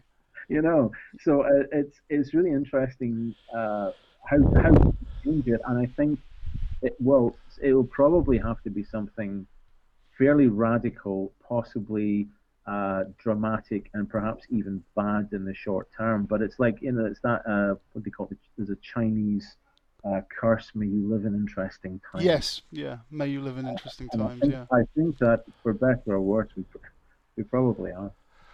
No, definitely. This is I'll give it another. Sorry, it's semi-relevant, but it's one of those tangents. It's one of those things of like you're talking about like what can be done. There was a time in America where something was being attempted to be done. Yeah. And this regarding the very issue that we're talking about here, which is to do with the people with extreme wealth and everyone else. Yeah. And the disparity in power that creates, and that was Dr. Martin Luther King. Wow, yeah. And everyone remembers him as well. He ended Jim Crow laws. That's what we remember him as. He ended racial segregation in America, right? That's what he's been memorialized as. But when he was assassinated, what he'd been campaigning on then, after that had happened, was he was going into white working class boroughs all across America, sitting down with blue collar workers, and he was saying, well, it seems to me that some of the issues that you guys are experiencing are the same as the issues that black people have been experiencing in America, and it seems to me that we should campaign for the government to change, for the establishment to change to address that imbalance, because he was right. A lot of the issues facing white working class people in America were very similar to the issues that people of color were experiencing in America. Yeah. So he was bringing together basically the entirety of the working class. I joked earlier about, are we seriously arguing amongst ourselves about whether or not there's a gender pay gap, or whether or not racism is what racism really means? Like, who gives a fuck, guys? Come on. Yeah, we're all victims of the same fucking system here. Can we just talk about that right now? Yeah. And if you address that, a lot of this will fall to the wayside, I'm pretty sure. Anyway, so Martin Luther King, that's what he was doing. Now, had he not been killed, what would America have been? What would America have become? Yeah, I mean, what could America still potentially be? But as you just said, how do you change things? How do you change things and make them different? Would Martin Luther King have brought about the New Deal, right?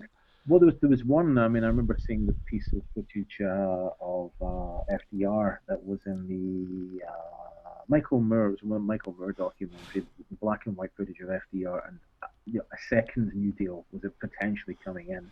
Yes. Buried it basically, and it is so often the way. It's like it doesn't serve the interests of the ruling elite, so we'll get rid of it. Yeah. No. They didn't get rid of it. They rebranded it. In the case of Martin Luther King, and this is quite a controversial thing I'm about to say, but they rebranded it. They rebranded it as Black History Month. Rebranded it as the end of racial segregation. Yeah. What a great victory that was for America.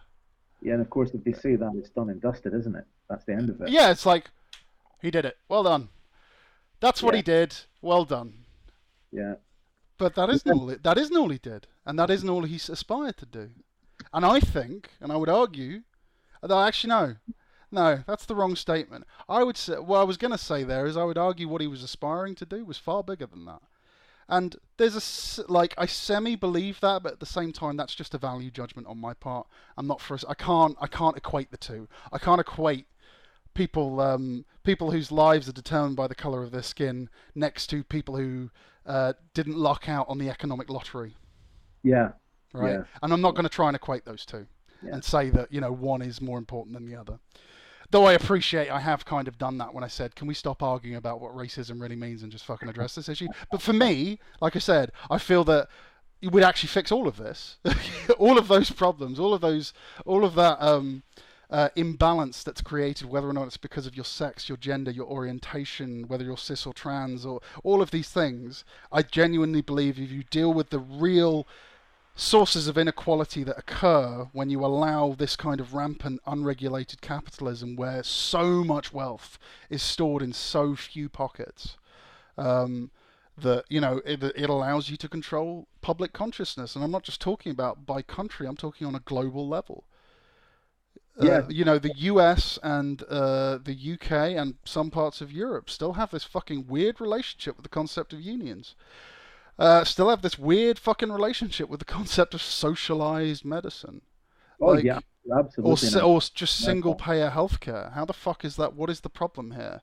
Yeah, well, corruption is the problem. People are getting such big kickbacks, keeping the private healthcare system in America going. I mean, it's an absolute travesty and an injustice, but because they're paying off enough people in Congress, then it keeps happening. Yeah, no. And like I said, and I don't know, how the kickback system works in the UK. It seems to be more kind of nudge, nudge, wink, wink, gentleman's agreement. Oh, you went to that college. Oh, you were part of that crew. Yeah, come on in. Yeah, you know Binky. Yeah. Or the Bullingdon Club. Well, listen, if you look at the statistics, the Bullingdon Club are a super minority. They're a minority group within a minority group. Oh, absolutely they are. And yet they seem to be running everything. Yeah, and yet two of the members who were members at the same time have both been Prime Minister. What are the odds? What are the astronomical odds of that? Ugh. You don't think they're all just sitting in some private club somewhere thinking, well, it's my turn to be prime minister. No, it's my turn. You were prime minister last Oh, week. you know, if only it was that gauche. Yeah. It, it would be nice though, wouldn't it? I keep hoping that someone's going to come up with that because the thing about a friend of mine works in broadcasting and he's substantially more right wing than I am. Let's put it that way. Yeah. And he said himself when he interviews people for the broadcast on national radio, he says, "This is the only thing I don't understand of the right wingers." He says because he says I keep the interview going until I walk them back to the lift in the building that he's in. He walks them right out to the lift because the radio station he works in has got all this sort of security and all this. And he takes them back to the lift. He says, and I keep talking to them as we're going down the corridor and we're waiting for the lift to come up. And he says, this is what he does. He always throws in one or two fairly, he says that he's got one or two fairly extreme opinions and he makes the opinions known. And he says 9 times out of 10, he says the person I'm interviewing, if they're a right-wing politician, he says they usually laugh, a genuine laugh, and say, well, I agree with you completely, but I couldn't possibly say that in public. Yes. And this friend of mine that does this for a living, he's a broadcaster, he's right wing. Yeah. But he says, I can't even believe, even though I support these people, they seem to just lie all the time. Well, yeah, because now it's become a PR relationship. Right, yes. You know, we're in the age of spin now because of the level of interconnectedness. With the Twitter, Boris stopping to do stuff for his Twitter account all the time. Yeah, I mean. Or Trump. Oh God, yeah. Well, look at the stuff he's put out. Yeah, and look at how much digital column inches are dedicated on it. Look at how many people on YouTube have made careers out of like dissecting every single one of his tweets. Yeah, I mean, I'm Just also think about that. I'm also the psychologist doing a psych evaluation of him because that's frightening reading. But I think that it's a strange old thing. It's all about the cult of celebrity, the cult of personality. People are celebrities because, well, they've been on TV and TV says they're a celebrity. Yeah. And that seems to be all you need to do. It used to be that you used to be able to run a marathon or, drive a car, or you'd invented something, or you could sing, or you'd written a book, or written a film. It's now just like this person's famous because we say they are. Let's see what they're doing. Yeah, the converse of that is this person's career is dead because we say they are. Yeah, yeah, well spotted. That's absolutely because, like, I mean, look at how many I'm trying to think of some good examples, but there were a number of times where rape allegations were made against some like musicians or politicians, and then it would come to light that there's no possible way this could have happened, or unfortunately, in one really extreme incident, the person who'd made the allegation had from the sounds of it, it was a type of PTSD where they would go into like a manic state. It's a thing in psychology where a person enters a manic state and they will make accusations. Wow. Or they'll confess to crimes they didn't commit and stuff like that. And unfortunately, in this instant, this person had that, and and Tumblr fucking eviscerated the artist. Really? Yeah, there was so much fucking backlash against this artist whose career was almost killed from it. And then the family came forward saying, well, no, the person who made the allegation is actually ill. And this is a thing that happens. They weren't being... There's no malice behind it. The person's ill, if that makes sense. Yeah. A disturbance of the mind, shall we say. But of course, the damage to the person's career is potentially already done. Yeah, absolutely. Incredible. And yet, this is perhaps why people like Rupert Murdoch are so incredibly powerful, because they can make or break people. They can what, sorry? They can make or break people out of their career. Yeah, I mean, I would argue that... Well, actually, I was about to argue that sphere of influence has maybe gone away from him, but it wouldn't surprise me if Murdoch owned a number of advertising companies that specifically exploited YouTube influencer phenomena and things like that. I mean, that definitely is a thing. I mean, how many politicians are making use of retweet bots? Oh yeah. I mean, this is something that I've seen. Even on I'm going back 5 years now, but on debating pages, you get people, lots of trolling accounts, fake accounts, but also there's actual bots out there. I mean, I don't know exactly how they work, but you can tell you're not talking to a person. They just spew the same sort of stencil information. It's more like it's making statements rather than having a conversation. Yeah, absolutely. And it's weaponized media, I think, is the term. Yeah, and there's a whole counterculture of that. There are people who are choosing to completely unplug from social media for that reason, and I can completely understand why. You were asking earlier, like, what is a potential solution? Funny enough, I actually think that's partly it. And I'm not just talking about unplugging from social media. I'm talking about unplugging from um, pretty much every institution that that you historically have had to rely on. Yeah, yeah. This is going to sound really crazy, but technically, I mean, my political alignment last time I checked was something like eco-anarchist.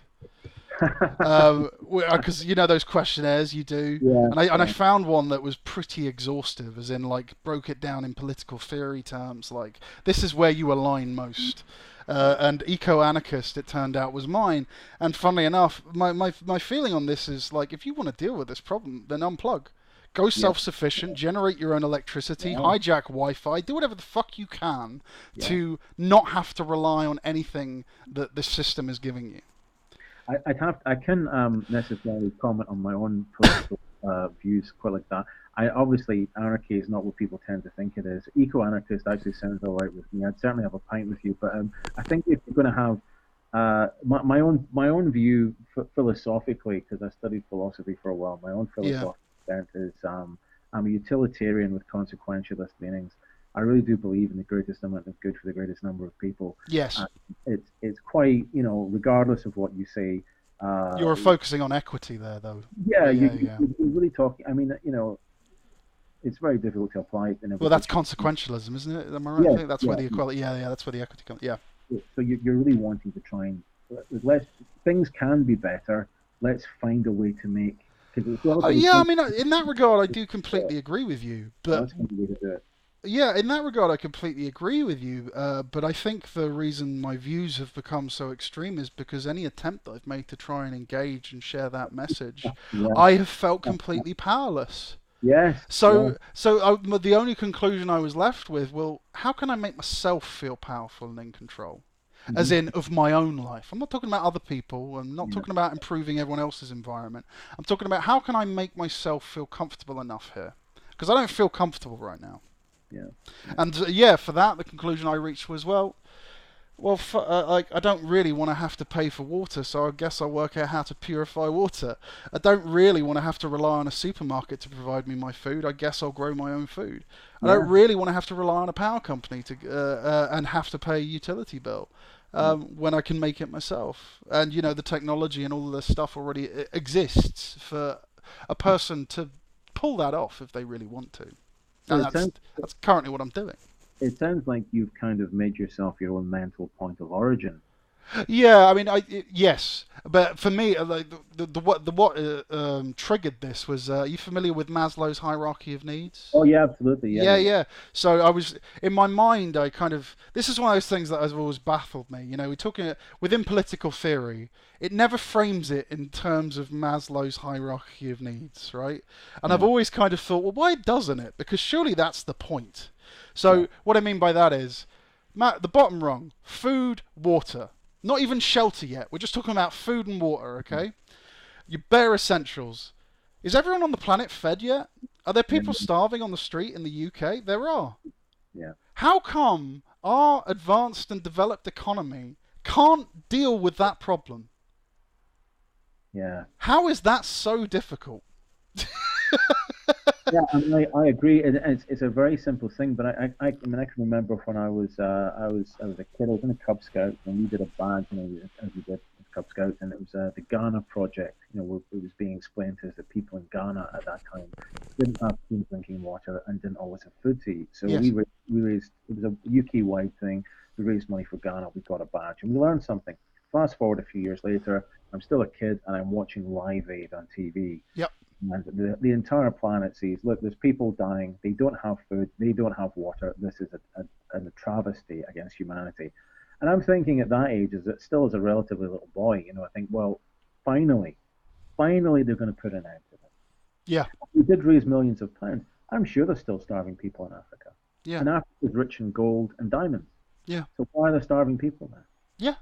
And it's so simple, and yet to try to actually remedy the problem properly, you're going to have to become politically aware. You're going to have to read lots of books. You're going to have to pay attention to who's saying what in the media. You might even have to stand to be elected if you really want to try and make a difference. And it's a hugely stressful situation, and it's going to have a lot of potential cost to you as a person if you're not the kind of ego that is seeking power and election for the sake of it. Yeah. So it's and then, sorry, like you've missed a point there, and even then, you might not pull it off. And I would argue, even then, statistically, you are very unlikely to pull it off.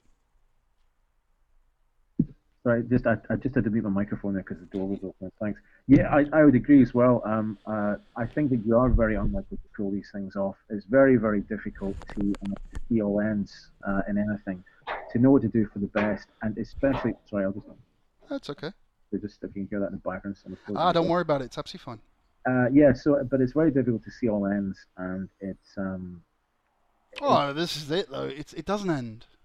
Yeah, it keeps going, and you'll have a, you're saying it'll be the rise of the nationalists. Yeah, you'll have that. Then you'll have the rise of whatever the next thing is that'll probably be more left-leaning and more liberal, and and society will move forward, and we'll think, we finally figured it out, and then a series of events will occur and it'll come back round.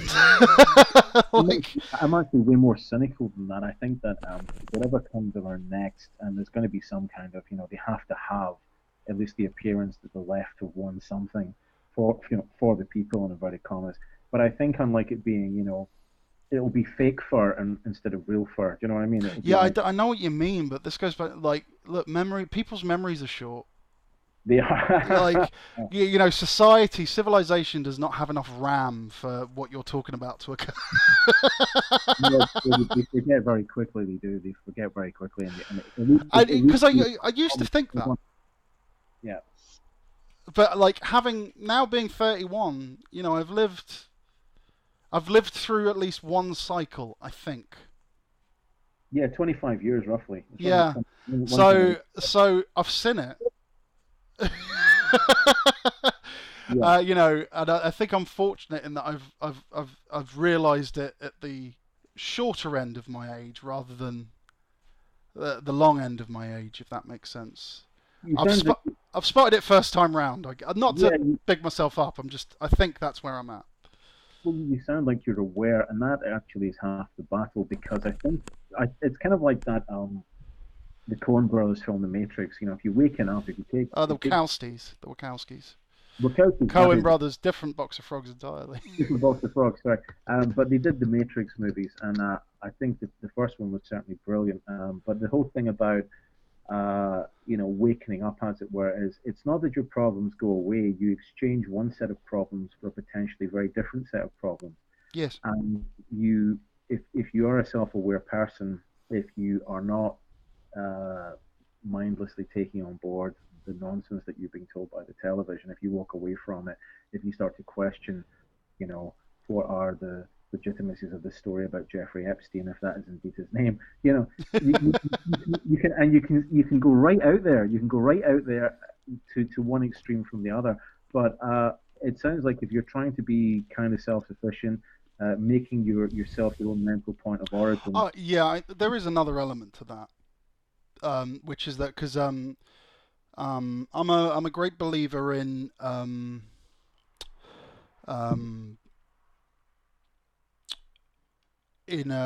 what's the word? If you find something that works, I'm a great believer that you don't own that idea. Oh right, okay, yeah. I believe that humanity has that idea now. Uh-huh. I'm not a believer in intellectual property or Well, I'm not a believer in patents or intellectual property that legitimately reduces suffering. Okay, so I'm not talking about music or stories or creative stuff. Yeah. Although, don't get me wrong, I'm not saying that it doesn't contribute to society and doesn't alleviate suffering. But I don't believe that once you work out how to make penicillin, that's copyrightable. Okay. Once you work out how to cure AIDS, that's copyrightable. Yeah, yeah. I like that information should, but like you should be compensated. Don't get me wrong. So you'd say that someone should have maybe a kind of finder's fee, as it were. They should have the Yeah. patent or Yeah. I'm saying you should. There's a term for it where you put out. They do it in the military all the time. A government contract where the government they basically say we want this thing that does this. We're willing to pay this for it. That's your budget, and then people will bid for it. Okay. Yeah. And that, funny enough, it's going that way in the pharmaceutical industry, because the tender, we call it, putting it down to tender. Is that right? No. yeah, well, yeah, but it's a military term specifically. They use it a lot for, yeah, I think they're just called government contracts. Like, so a government contract can be anything. It's like we need this much body armor, and you'll put that out to tender, and whoever can provide that gets the contract. And the payment for that is staggered out and stuff, and there's various kind of like, there's more to it than that, but in its most basic terms it's that, or we need this many grenades that perform in this particular way. Or it can be very specific things like, we need something manufactured to this specification at this quantity at this at this reliable output, and it needs to be here at this time each month, right?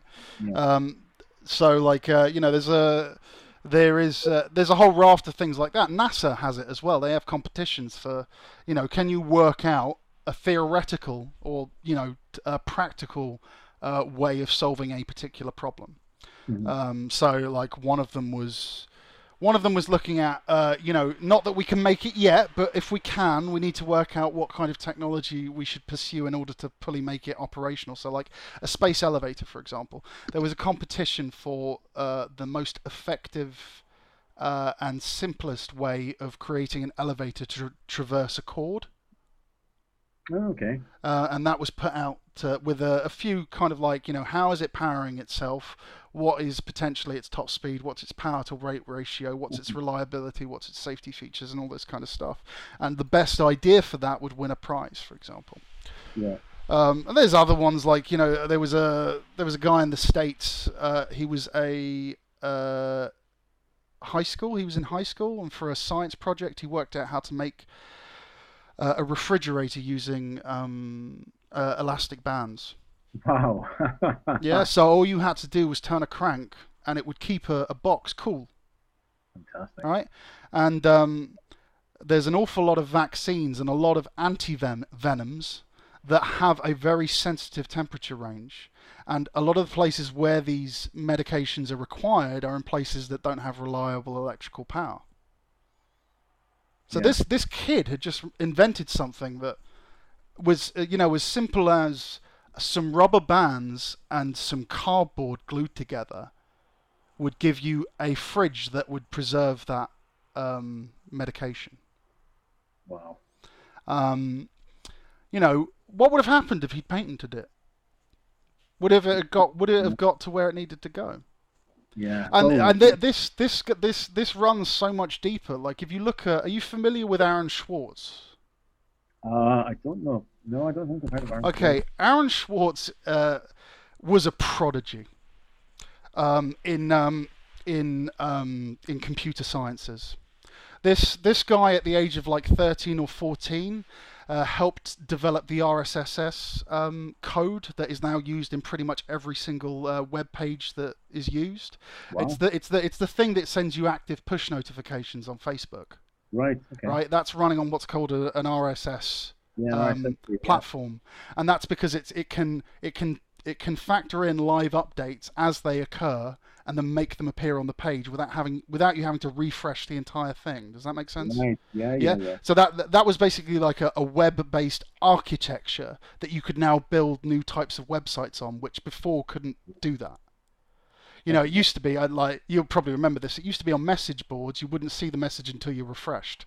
That's right. Right? Yeah. Yeah. RSS fixed that. And it also let you do a whole raft of other stuff, but that's the easiest way I can think of explaining it. This guy at the age of 13, 14 was contributing code that led to that development. It was built it was published under open source, so everyone could use it because everyone who worked on it saw the huge value that this architecture had, and they weren't going to hide it behind a paywall because they wanted the entire internet to switch over to it. And funny enough, the creator of the internet had the exact same philosophy. You know, you had to have open networks, and you couldn't just have a whole network of intranets that you individually patch into. You needed unrestricted access across the entire net in order for it to work, because it was only once you hit that critical mass of interconnectivity that the internet really started to work. Yeah. So you couldn't hide. Corporations wouldn't be able to hide behind it. Funny enough, we're now going the other way. Corporations are now trying to partition the internet so that you know, if you want social media and Netflix, you're going to have to subscribe to a service that gives you that. Yeah. And you're going, you know, it's going to give you a series of options like it's cable TV, right? Anyway, here's the thing. Now, he did all this. He went to MIT, fucking blew people's minds. The guy, like I said, was a prodigy. Always was, his entire life. And while at MIT, he, when you go to a university, have you been to university? Yeah. Yeah. I'd like, forgive me because you mentioned your age earlier, so it's possible you didn't experience this. But when you go to university, you tend to get a membership to an online archive system which is full of journals. Usually that tends to be related to your field. But sometimes you get, like, so I think Acorn, when I went to uni it was Acorn. You would have a membership that was part of your course fee that gave you access to that. Universities get it at, you know, a very cheap rate, whereas if you're a private individual, a subscription for a year to a database like that can cost you upwards of £1,800. Wow. Okay? We are talking a lot of fucking money. Okay. Yeah. Now, what these archives are they're just digital servers that are hidden behind a paywall. Okay. Now, they are full of scientific papers and publishable work from academia that have been produced primarily from universities, most of which the research has been financed for by taxpayer money. Right. Okay. Once that thing is published, the platform it's published on then sells it to these companies that stockpile it and put it in these archives. Why are they allowed to do that? Why is the entirety of human knowledge allowed to be hidden and partitioned like that? I'm not, you know, you laugh, but think about it. Yeah. Think about what that means. Everything that we have done, every achievement that we have made, every bit of progress, the average individual now has to pay up to £1,800 to access. What the fuck is that? Yeah. Now, Aaron Swartz found out about this. Like, when he went to MIT, he realized this and was like, what the fuck is this? Now, he worked on another project previously, which was to do with, he'd set up an internet archive system that was free, that people donated to. It was similar to Wikipedia, except it was for court rulings. So when a court, you have like a briefing paper after a court has its ruling, which summarizes, you know, like Roe v. Wade and shit like that, what that was about, and the ruling of the judge, and the ruling that the judge gave on that piece. And a lot of justice systems rely on case precedent to make a case when things go to court. So you need to have pretty unrestricted access to court rulings in order to put up a case. And in the States, and it's semi-true in the UK, like we've been pretty okay on it on the whole, but in the States, each state would have its own department that did this. A lot of these records weren't digitized, and if you wanted to request one, you would actually have to pay a small administration charge. So that isn't free access. And eventually there was enough legislation in the within each state that it became a federal mandate that all of these things had to be archived digitally. Mm-hmm. Once they did that, though, everything was hidden behind a paywall. And Schwartz argued that was... it wasn't just hidden behind a paywall. You had to know the case that you wanted. And you would pay something like 75 cents to have that specific brief, right? And that would then go into the taxpayer coffers, into government coffers. Yeah. So what he did is he set up a website where people who had made these purchases, you get this PDF download. They could upload that PDF download onto this database, and basically it was a Wikipedia archiving system of case law. So the entirety of the eventually pretty much every case that you'd ever need that was relevant to any type of case you'd ever want would be in this archive if enough people uploaded, right? Yeah. So eventually no one has to pay. And then eventually, he also was part of a number of projects that lobbied the United States government to introduce terminals in libraries so that people could access the entire archive unrestricted very easily, right? And they were arguing that this was a fundamental right in the United States. If people were actually meant to be able to represent themselves, they would actually need this service. And so eventually, I think it got Senate approval, but what they did is they created 10 branches in the entirety of the United States where you could go and access a terminal, right? So they worked it out. On average, a person was was at maximum 1,200 miles away from a terminal. Right? So in order to access this terminal, some people would have to travel 1,200 miles. That's quite a distance. Yeah, and Schwartz fucking hated it. So what he did is he modified, he hacked a terminal basically. He made the terminal do something it wasn't supposed to do, and him and a friend of his turned up at two of these terminals, at two different terminals, and they hooked up. It was essentially a super large hard drive with a USB port which they hooked up, and there was some scripting in it that would allow it to auto-navigate the archiving system and basically make huge amounts of requests for case files very rapidly and download and save them straight on the hard drive. He had the intention of once it was done, once it was full, he'd go and upload it onto his website so that everyone could just access it. Wow. That was the idea. Now, the management company that was in charge of managing the system saw these two spikes in data requests from these two terminals and shut them off. And then there was an FBI investigation against Schwartz because what he'd done technically violated. Why there's a number of electronic legislation. We're talking about hacking. These are laws that are designed to deal with hackers. And technically what Aaron Schwartz had done was a type of hack. It was making a machine do something it wasn't technically supposed to do. But it wasn't to destroy anything. It wasn't to damage anything. It wasn't malicious. Yeah, it wasn't a malicious attack. But it was nonetheless an attack, and because of the way the legal system is structured in the US, particularly around electronic crime, it clarified, and because they did it in two different states, it was a federal crime, which is why the FBI did it. Yeah. He got a lot of fucking harassment from the FBI. I bet he did. Yeah. Now, coming back to the MIT. Sorry, this is a long fucking story, but I promise you it's worth it. Coming back to MIT, he finds out about Acorn and Green Ether and whatever other archiving systems that you subscribe to, and he starts writing to them and starts saying to them, isn't it a bit ridiculous that you're allowed to do this?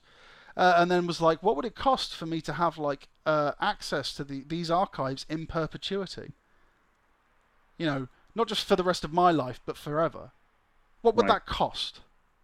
And then they jokingly wrote him back with a figure of something like 44.56 million. Right, something insane, right? Yeah. So, in the branch of MIT that he was working in, he found out that in the basement there was a hardline connection to their database because they needed the bandwidth because of the amount of people making data requests on the MIT campus, and he found out that the place across the entire MIT campus where that connection existed was in the basement of his building. How he worked that out, I don't know. But he found out that it was that the room was also being used as a janitor's closet. Wow. So he managed to get a set of keys for this closet, and he goes in, and much like with the case law stuff, he sets up a huge a massive external hard drive with some scripting in it and starts making massive data dumps onto the hard drive. Now, the hard drive he's using is like 2 terabytes, but keep in mind that the entire archive is fucking ginormous. Yeah. So he would leave it running, and then he'd go away, and then he'd come back and he'd replace the hard drive. And at home, he was just accumulating these external hard drives that had all of this stuff archived on it. You know, and we're talking about like the entirety of every peer-reviewed and published journal. So things like, you know, things published in Nature or Psychology, or you know, and then those magazines. Those academic journals, I should say. And then, you know, things published by NASA.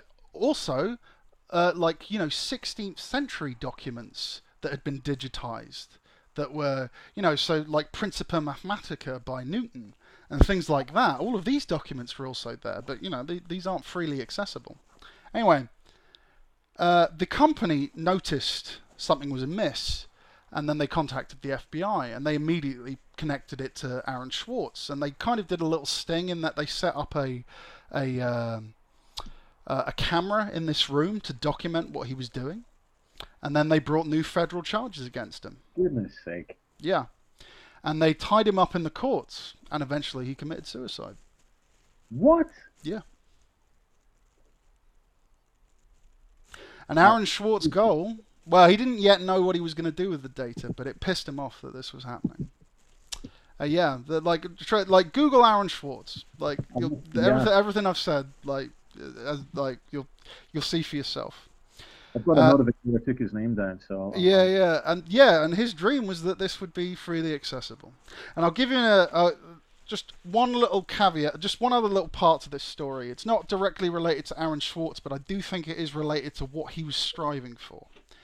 There was for a trial period, one of these companies allowed free access in U.S. state schools. So every high school in the U.S. or in particular states was granted an account into this archive. And in one of those schools, there was a kid whose name I cannot for the life of me remember, but there was a kid, and he was looking. I think his grandfather or something had cancer. It may have taken his life. And I think the inspiration for this kid doing this was that if they caught the cancer sooner, his grandfather may have survived. So the kid starts reading. Keep in mind this kid's like 13, 14, right? Yeah. But clearly a bright kid, right? A bright and interested kid. So he's going through journals on oncology, and he's reading a couple of different papers. And he reads a paper and he thinks, that's talking about a particular protein that I know they test for here, but they don't seem to test for in the case of my grandfather. But this is in relation to that cancer. So if they tested for that protein earlier, would that mean that they could have caught the cancer sooner?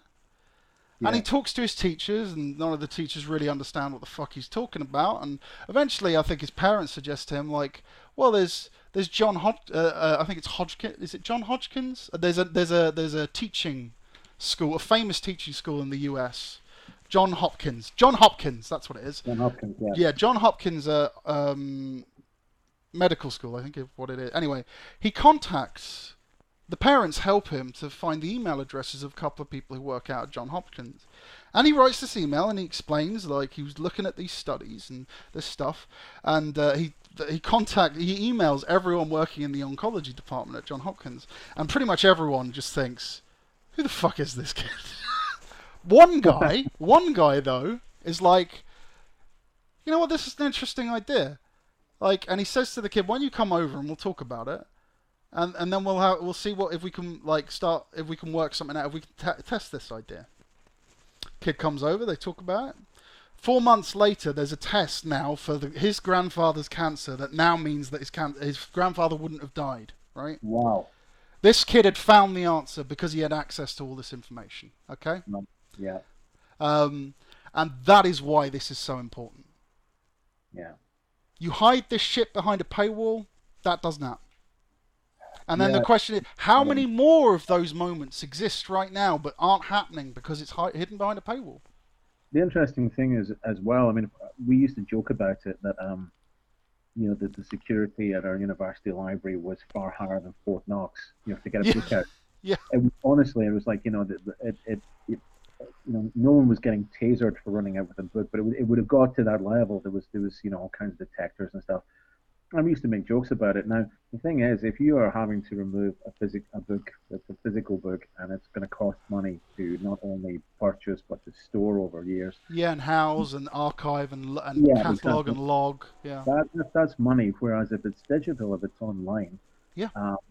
What's it really costing for someone to dial up, a server and have a yeah, whatever it costs the rest of the internet.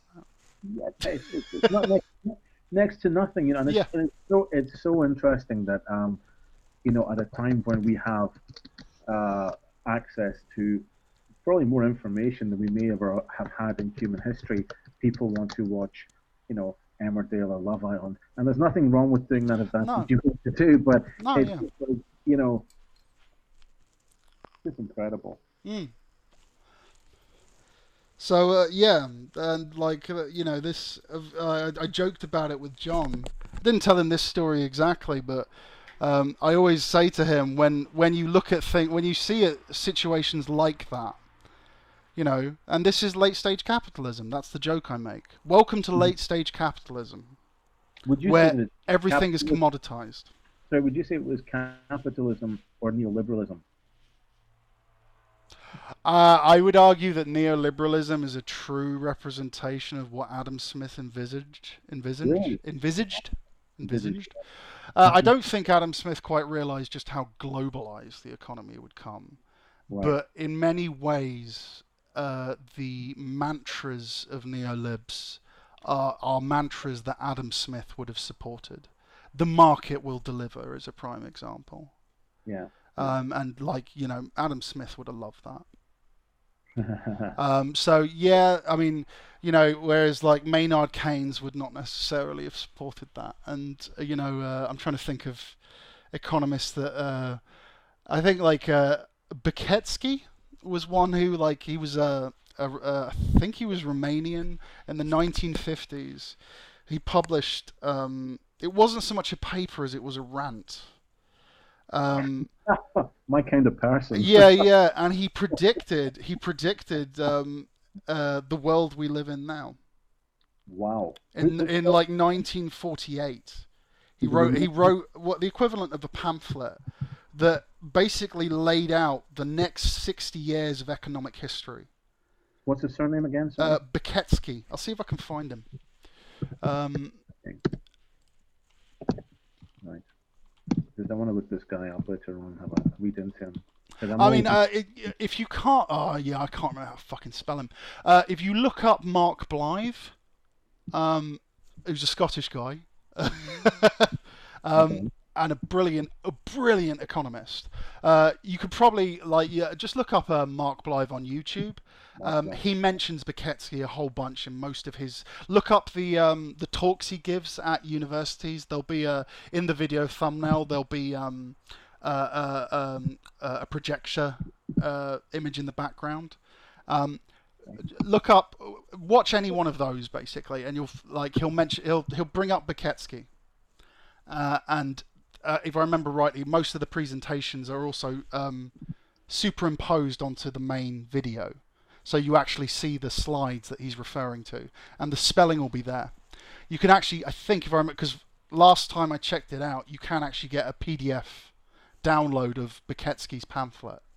This is Mark Blythe, the political scientist from Dundee, and he's 51. Yeah, okay. Yeah, that's the one. Yeah, Mark Blythe. Yeah. Yeah. Okay. Yeah, I'll be able to, because it's just I'll be able to look this stuff up later on. This is really great information for me because this will keep me going all week. Yeah, because with Mark Blythe, Mark Blythe will keep you going for a month. The guy is on it, and has a really kind of good understanding of of both politics and economics. He's made a fair amount of money in the like speculation bubbles, basically because he was able to predict shit that didn't before anyone else did. One of them was the housing bubble.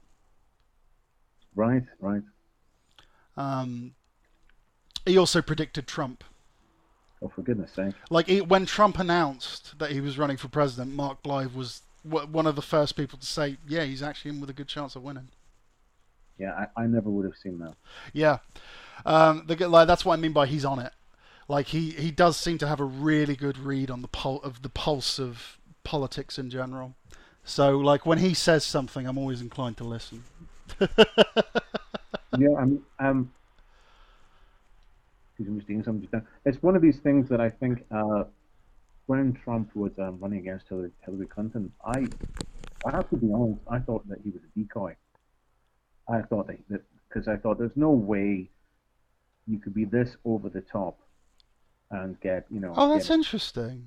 I thought, Okay, can I like the for me, I I started having serious concerns after Bernie stepped down. Bernie Sanders, yeah. Yeah. Then I was like, well, fuck. Yeah.